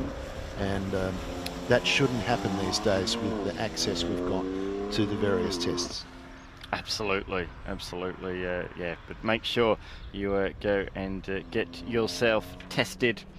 Of course, that's what we're trying to raise awareness of in the Shannon's Adelaide Rally. As you can see, the Spirit Tour continues to come through. Look at the racing line. It's so dirty off it. You definitely want to be keeping on it, that is for certain. But the challenge class is not too far away, Nick. And I certainly think that this is going to play into those Subarus. Although, let's be honest, there's quite a few Subarus up the pointy end of the challenge class. But the rear-wheel drive machines are not going to be enjoying these conditions this morning. No, it's going to be a little bit lively for them if they choose to try and put the power on early out of a corner. And of course, it's maintaining grip in the middle of a corner that can be a little bit threatening. You don't want to get near the verge of the road, because if you step out off the edge, it's going to get your full attention, and you might need to do something superhuman to get it back.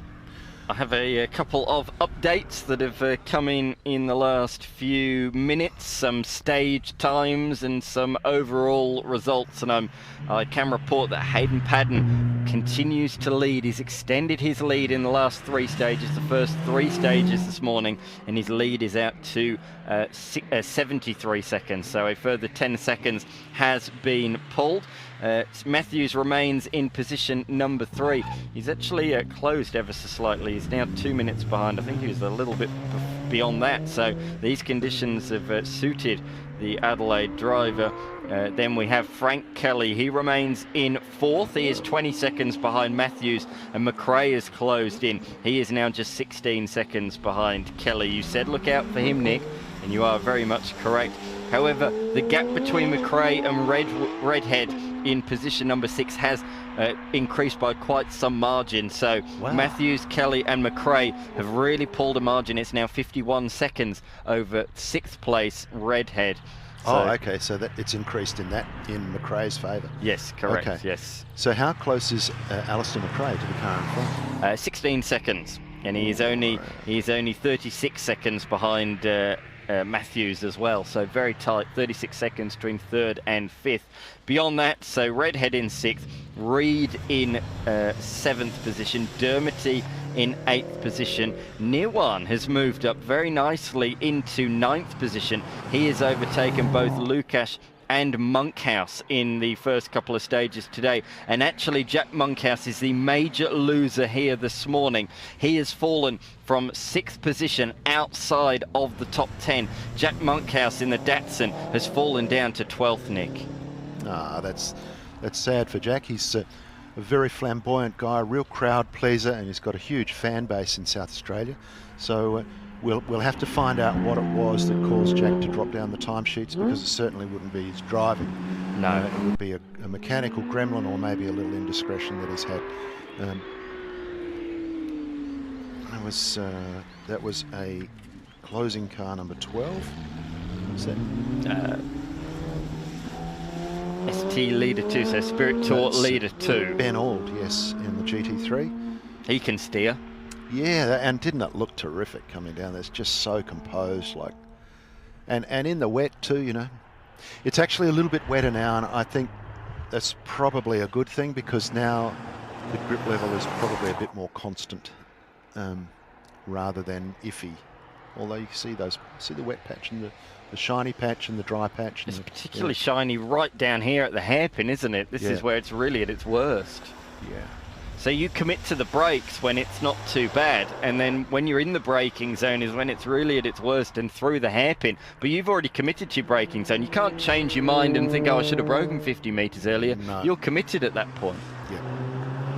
Here's a Mazda RX-8, as I spoke about Maisie Place, driving in the RX-8 Cup earlier on in this stage, and of course that is the car in the RX-8 Cup Championship, and of course Formula RX-8 as well, a couple of RX-8 championships in Australia at the moment. A real cult following this car. Yeah, and they're really hard fought too. As you say, there are a couple of different ones, a couple of different championships. I mean, hell of a good car, really good chassis, and why wouldn't you race one? Some people, of course, over time have chosen to put LS V8 engines in the front of them, but not in that category. They're all rotaries, and it's very well contested. This is Mark Cicciarello and Damiano Perino in their Lancer Evo 10.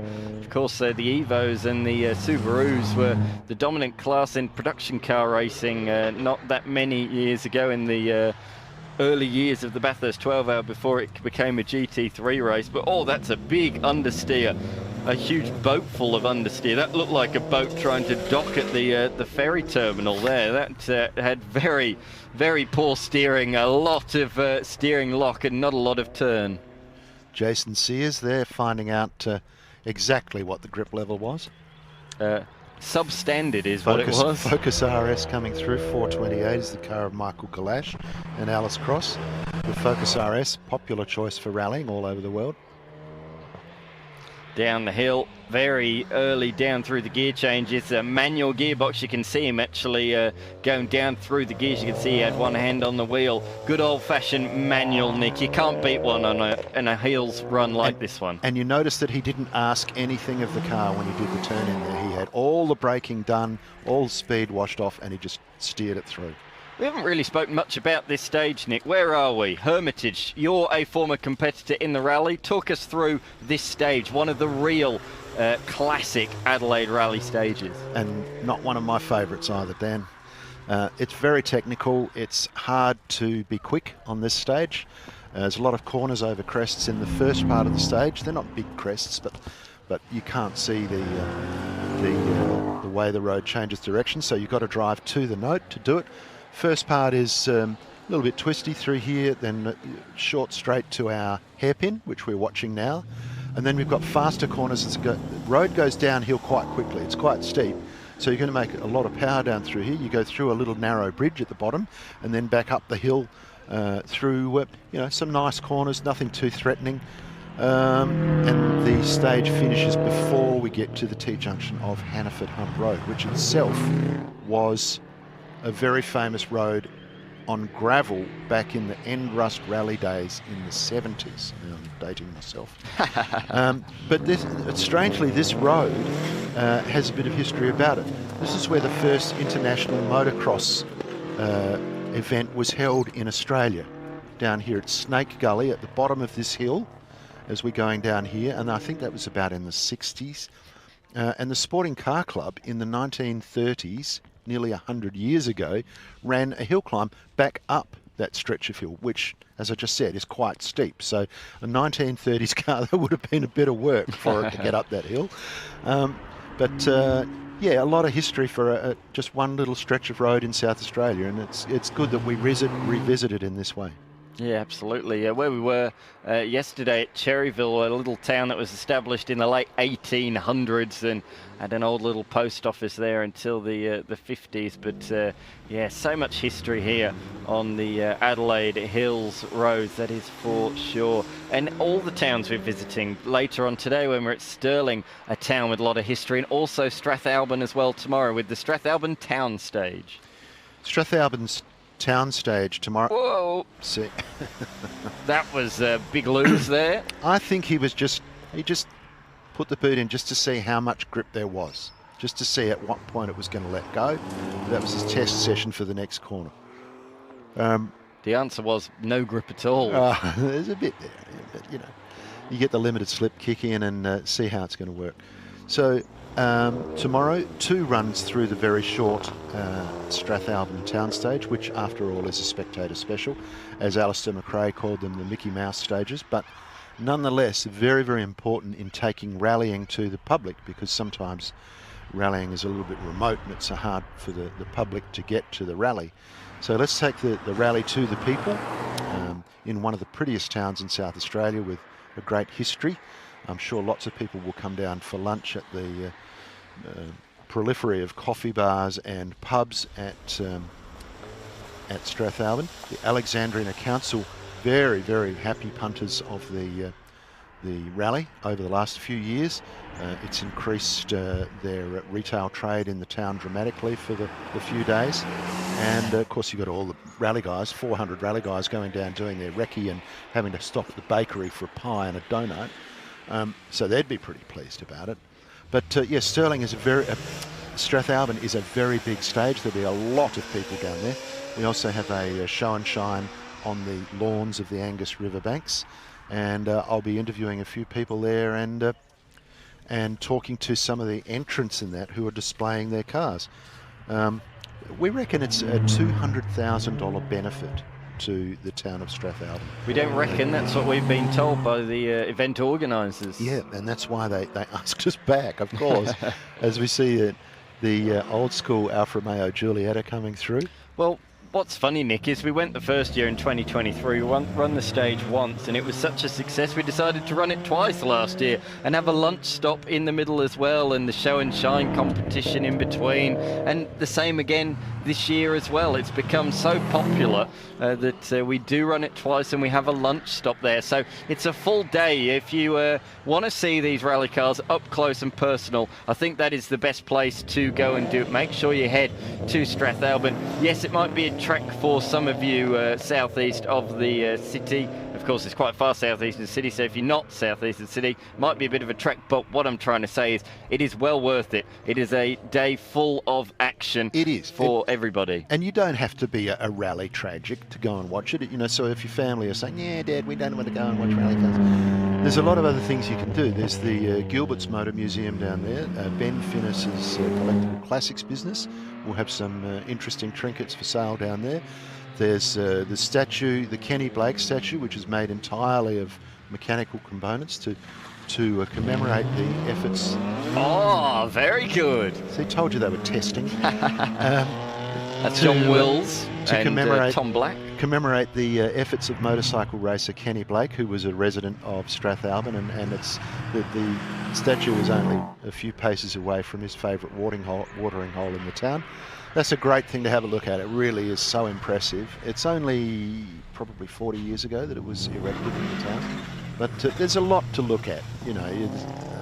And as I said, one of the prettiest towns in South Australia. It's one of my destinations if I want to go for a drive and a coffee. Always very nice to be down there. Certainly is, and this would be a very nice car to drive down there, the Golf R. The 444 machine of Christopher Culshaw is driven in this a couple of times over the years in the Spirit Tour. Great to have him back once again. Yeah, Volkswagen R, the very top of the Golf range, Nick. Not a GTI, an R. A really impressive beast too. 200 kilowatt Golf R. Anything with the R badge on it in Volkswagen speak has the racing flavour about it, with whether it be in the seats or the wheels or the suspension settings or even a Golf R with its incredible performance. Flappy paddle gear change and lots of mumbo on tap. And you, being the hot hatch fan of the event, you'd be loving that, Dan. Absolutely. I do, though, equally love this old school Mustang of Joanne Harmon and Andrew Stone, 1967 Ford Mustang. How cool to have that. They're obviously taking things a little bit gingerly compared to some of the others that we've seen. You certainly don't want to lose the rear end of that machine. And that was Dan Beck in car number 435. Now, we're used to seeing Dan Beck in an absolutely beautiful RX2 coupe, a car from the 70s, and it's done up in a race livery of the time. But Dan Beck and Darren Watson, they're having a ball in an RX-7 FD, which, if you're a rotor head, that's probably one of your icon cars, your bucket list cars, a Series 7 or 8 FD Mazda RX-7. Another car with, I think, the double bubble roof. I think they had little bubble roof. But a pretty ageless car, like some of the Ferraris we were talking about. That RX-7 Series 7 shape just doesn't date. It's beautiful. You could put it in a showroom now as a new car. He might have changed from the RX2, but he's kept it on brand. He's kept it in the Mazda range, hasn't he? As is this. Oh, a Mazda 6 and a stall there potentially, and certainly putting the hammer down and the thing bursting into wheel spin. The front wheels not liking that one bit at all. Lee Thornton always puts on a show, and there was no exception there at the hairpin. Look, let me explain. Pulling a handbrake turn is not as simple as pulling the handbrake on. Yes. There's a lot of work goes into it. You might point the car in the other direction momentarily before you do, declutch, pull the handbrake on, and it's only momentary. You only need it on for just a second, not even a second, just to help the car rotate, and then you're on the power and getting out. But you can see there's some guys who are trying it out for the first time. It's also even harder in a front-wheel drive car, which the Mazda 6 is, because your rear wheels are coming around, but the front wheels are trying to do all different bits and bobs at the same time, so it's even harder in a front-wheel drive.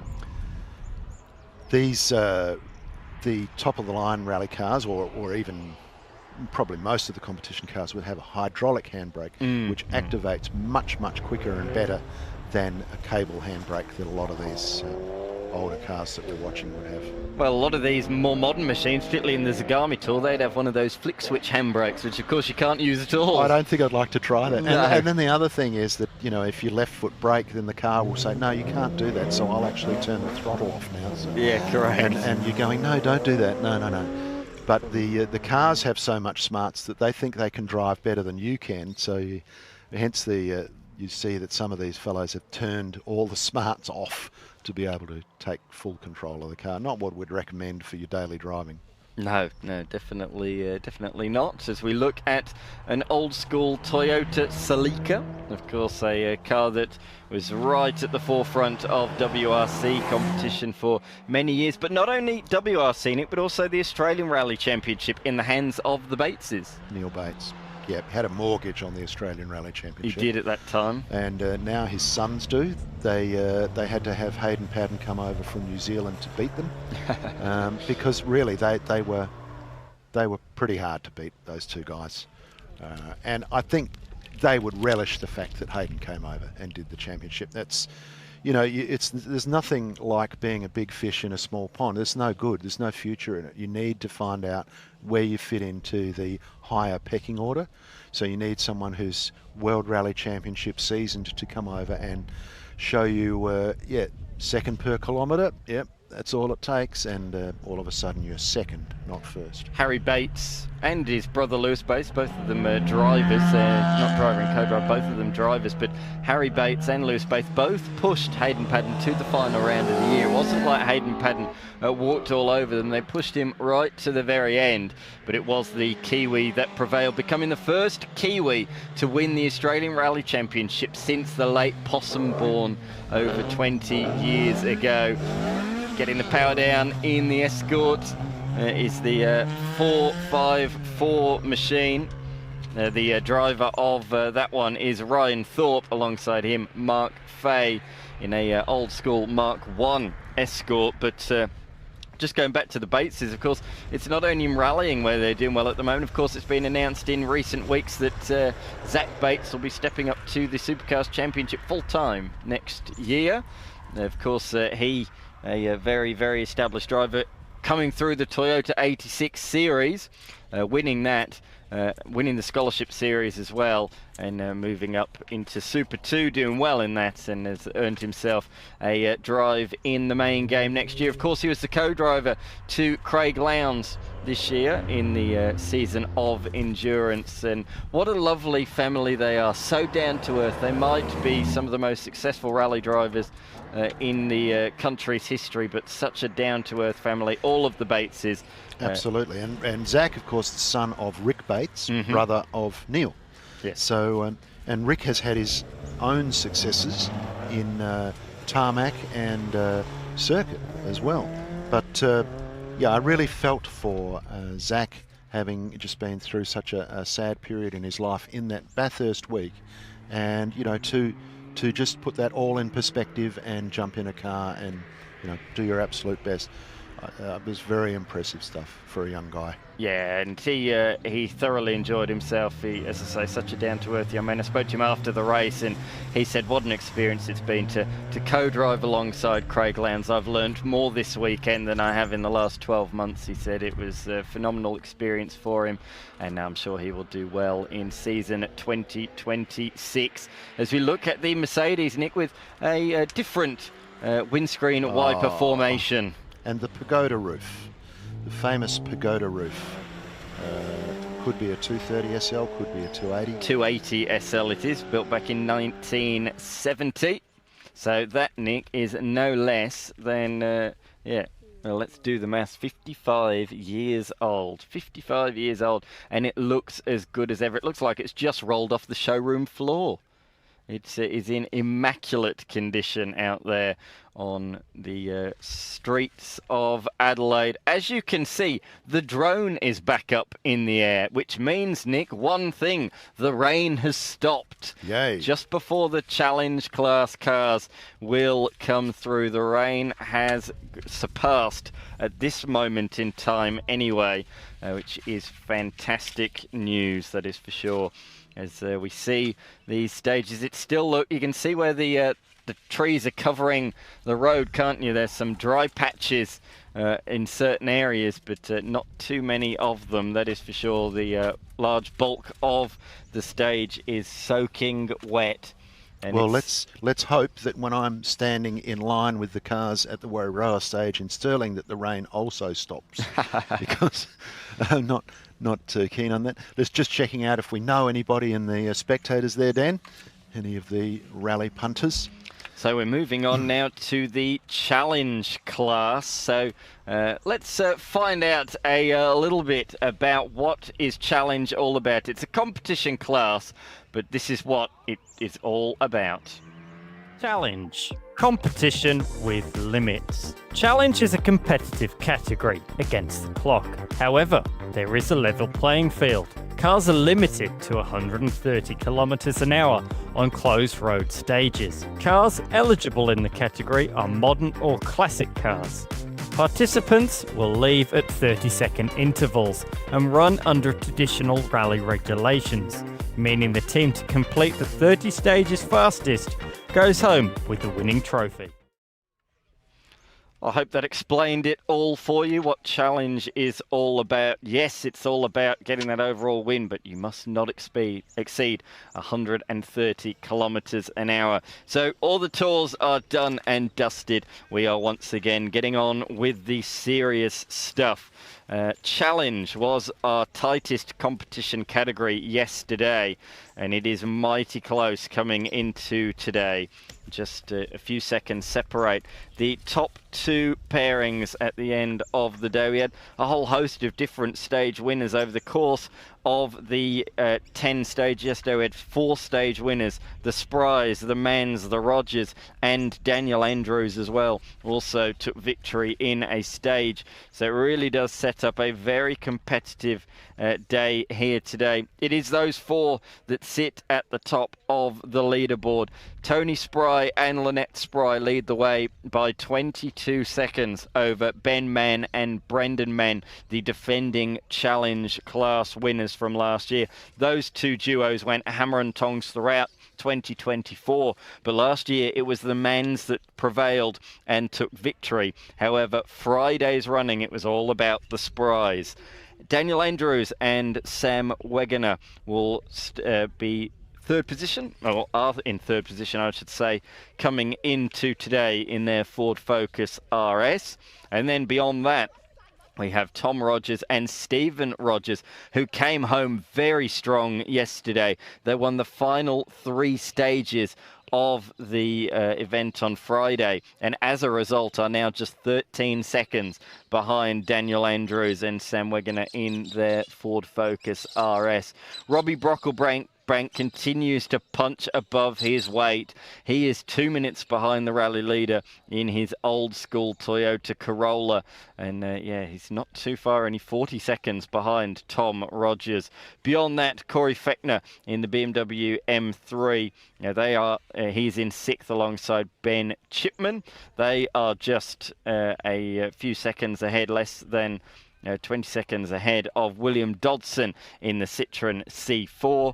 Greg Swiggs and Tanya Pluckenham are in 8th in their John Cooper Works Mini. Christopher Bowden in the Porsche 944 Turbo sits in 9th place. Alongside of him is Reynard Smith. And then rounding out the top 10 after a few issues late yesterday, Ben Wheeler and Adrian Burnley, who are certainly a lot higher than that earlier on in the day, but did slip down with a few teething issues, unfortunately, late on in proceedings. So lots and lots of talking points throughout yesterday's challenge competition. Cannot wait to get into the action today, because yes, it really was competitive up the pointy end.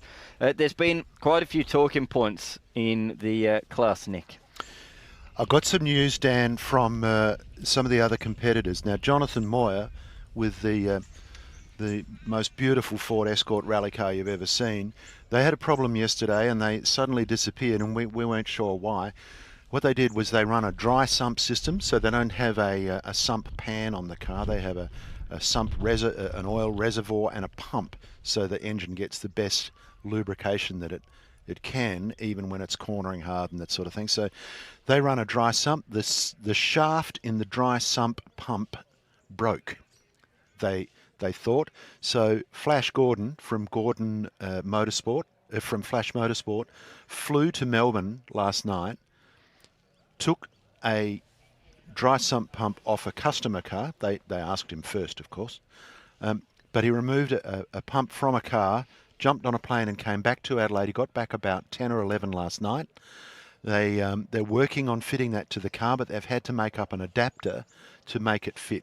Now, we're hoping, and I mean hoping, that we see them at Warroa this afternoon. So if you're watching, guys, good luck. We hope you get out there. Jai Raymond, yesterday, disappeared. He said yesterday he thought he had a clutch problem.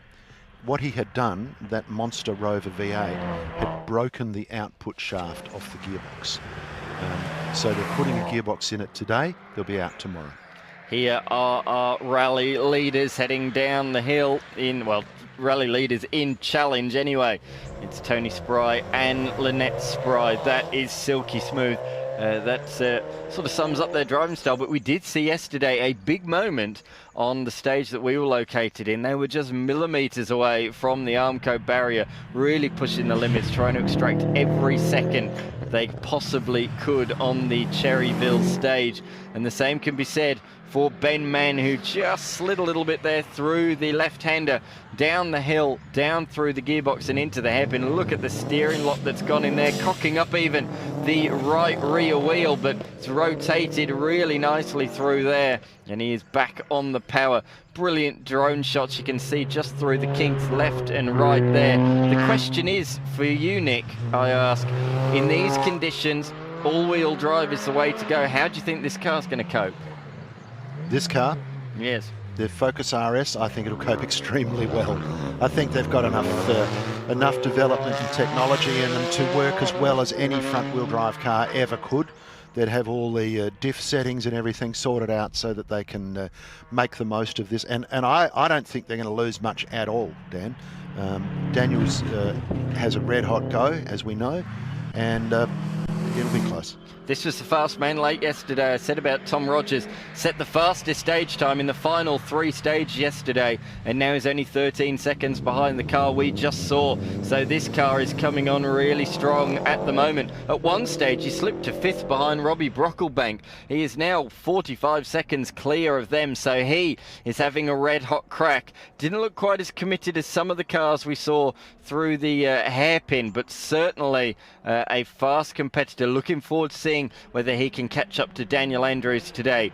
Here is the always entertaining Robbie Brocklebank. He's a walking, talking highlights reel effectively. And as he goes through the chicane, how committed is he going to be into the hairpin? I know the answer. It's going to pretty be hot. Very committed. Down he goes through the gearbox, always using the revs to help him, the engine braking to help him slow down for the tight corners. And I'll tell you what, I think he's cleaned up his driving as well in the last 12 months. I think he has. I think he's taking it more seriously now. And it looked to me like that car's got pretty good brakes and brake pads on it, because he came in very hot, and I thought that might have escalated, but it pulled up brilliantly. Here's Corey Fechner in the BMW M3. You can hear that little 4-cylinder revving away.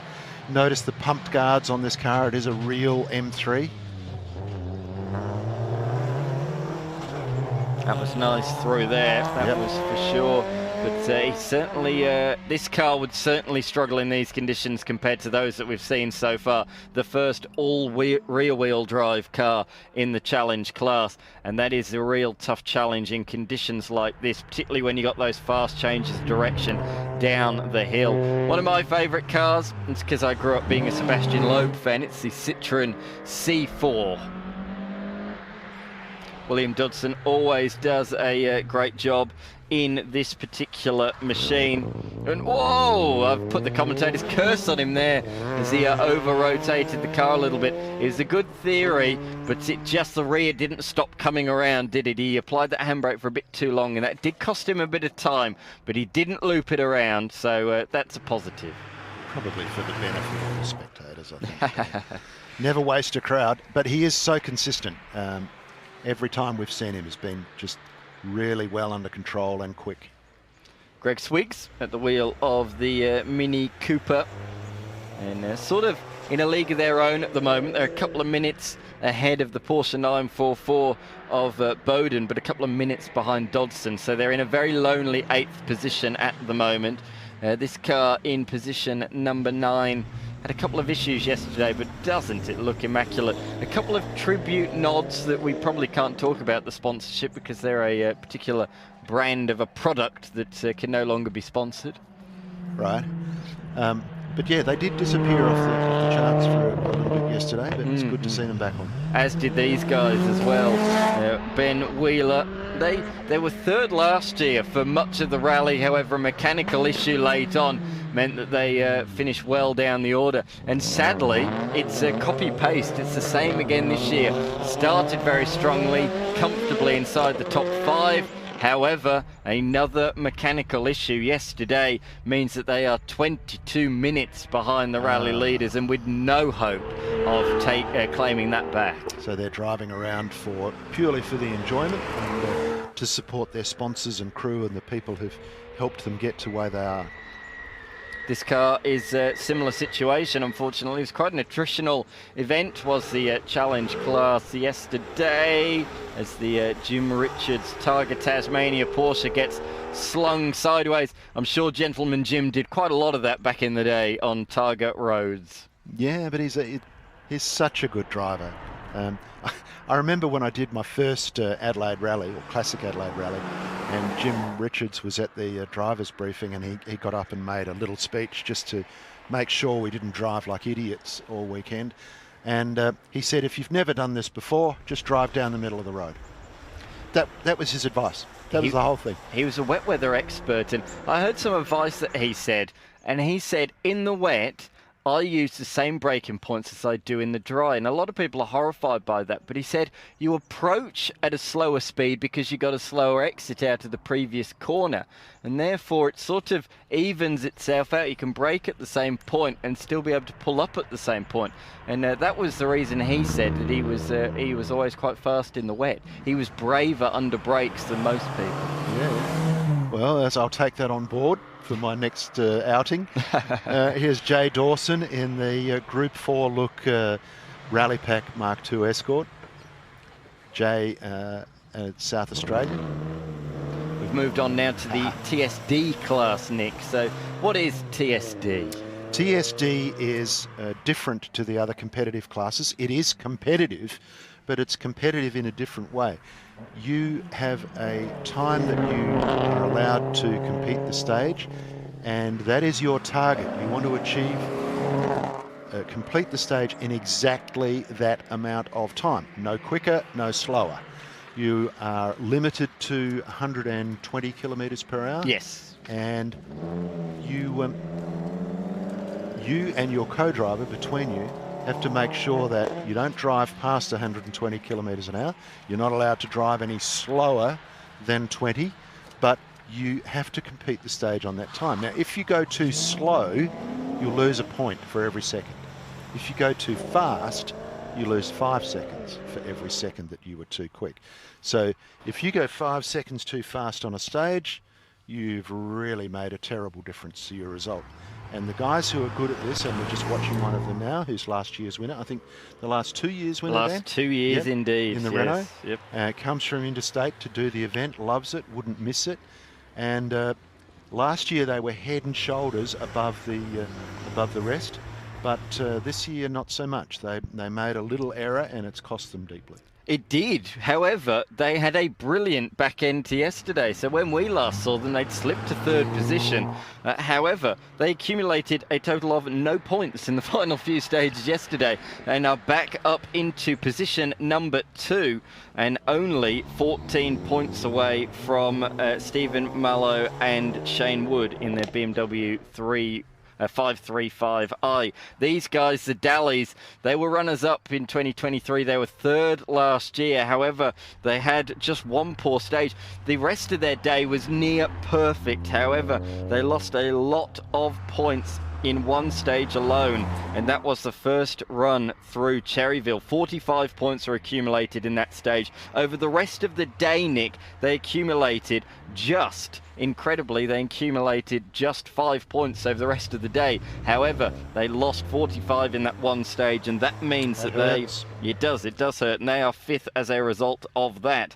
But it's so tight this year. Last year, it really was the front 2 or 3 that ran away with it. This year, there are at least 6 cars in contention to take the victory this year, and this is one of them. Rookies to the class, they were second for most of the day yesterday. However, Oldacre and Greaves in the Renault Megane just leapt ahead of them. They are just 5 points ahead of them coming into today's action. So they sit in position number 3 at the moment on 28 points. Webster and Chappell in the Toyota GR Yaris Rally, just coming into view. Beaut car to drive on this sort of event, Dan. Just made for it, absolutely made for it. 3-cylinder 1.6 litre turbo, good horsepower, good torque, and impeccable manners. Absolutely, through they go. As we said, you sort of spoke about it a bit, so you get penalty points based on how slow or how fast you are. Trying to aim for that target time. You get a point for every second you are point for every second you are slower than the time. However, you lose 5 points for every second you are faster than that time. As you look at Stephen Baker and Mandy Rudnam, and they sit in position number 6 at the moment, and they were running really, really well throughout the day. However, they got a derived time in the final stage, and that derived time actually cost them quite a few points. For those that don't know, Nick, a derived time is a time that you're given. It means that you couldn't go through the stage fully under green flag conditions, and you get given a time based on what you've done so far. But it meant that they couldn't sort of reevaluate where they were on the stage, and they were given 6 points, which is really costly for them, and it's put them quite a bit behind Anthony Daly now. As we look at the Ford, was that a Ford or no, Holden Ute going through the stage. Matthew Williams and Nicholas Kusch yesterday, Nick, in the 507 Toyota Gazoo Racing Yaris. They were 1 minute fast on the Cherryville stage. 1 minute fast. And as a result of that, Nick... 300. 300 points, you are exactly right. 300 points, which alone in that stage was more points than anybody else accumulated over the course of the day. Even if you added them all up together. Yes, actually, Graham Modra got 324 points at the end of yesterday. Doing? So 324 points is second last, and Matthew Williams got 300 on that stage alone. Okay. The 500 car of Ryan Shook. Another Toyota GR Yaris. Gee, they've become popular for this sort of motorsport. Haven't they? They're such a good choice. And derived times that you were talking about, Dan, that could be given for any kind of reason. One could be that you came upon a crashed car and you stopped to assist, which is mandatory. You have to stop to assist. It could be there was a car blocking the road and you couldn't continue. Could be you had a mechanical and you stopped in the middle of the stage, so you got a derived time, which would have been the slowest time. All kinds of reasons, but for whatever reason, maybe their timing equipment didn't work. It could be anything like that. Could have been because they were last on the road and they couldn't make the stage in time. They had to close the stage before the cars got last there. 3 cars in the last stage all got derived times. I would suggest that's probably what it was. They ran out of road closure time and they just had to be fair on everyone and say, look, we'll just give you a derived time. I got one once because the no, actually I didn't. I tell a lie. I did a stage that was a daylight stage, but it was so dark and foggy when we ran it that I asked if I could have a derived time. And they said, actually, Nick, your time was pretty good. Maybe you should stick with that. That's very funny. That's very funny. Where we see the Volkswagen Beetle, that's Tracy Harris and Gordon Harris. They currently sit in position number 9 on the timings. They did pick up a 15-second penalty or 15-point penalty for going a little bit too fast at one point yesterday as well. So if you are caught going over 120 k's an hour or under 20 k's an hour, you do get hit with 15-second penalties. So there are a whole host of those that were given throughout the day yesterday. And if you don't understand how would they know? How would they know that we did that? We thought we were in a secret spot when we did 160 miles an hour, you know. No, it's because of their rally safe. All the cars use a GPS program device which alerts rally headquarters to the fact that they are moving, or if they've stopped, or if they have an impact, or if they've exceeded their limited speed that they're allowed to do in the case of some of these other categories. Even the competition categories are speed limited to 200. So, you know, there's Big Brother is watching you the whole time. But more than that, it is a fantastic safety addition to the sport, now used all over the world, invented in Tasmania, and a brilliant device. Yeah, it certainly is. Nick, what do we have up next later on today? Where are we headed? What can people look forward to? Well, we've got, as we mentioned earlier, the Waya, which is a super special stage. It's only 800 metres, but it is a good little spectator special. This is the first stage of the day, but it's too late for you to get to. Oh, Nick, huge understeer from the 999. Let's not forget last year ended up on the bank, 2 wheels through the bank on this very stage last year. I thought we were set for a carbon copy. It's not the same driver, is it? I hope not. So Corkscrew Plus starts at 10. What time is it now? That's already started. 11:23. Yes. Okay, so the next stage that they start will be 12:35. They're currently at Bridgewater. If you want to get to the Bridgewater Oval, the crews have just arrived. They're regrouping there so that they're not straddled out all over the countryside. The next competitive stage that they do is Knott's Range, which is a 10-kilometre stage, and That starts at 12:35 as the first competitive car, followed by Millbrook at 17 minutes past 1, Vista at 13:32. Absolutely. So much to look forward to. And then, as we say, Wairoa, that is where we are headed, southeast of Adelaide. So we'll see you there in a couple of hours' time. Hayden Padden continues to lead the way here in the 2025 Shannon's Adelaide Rally.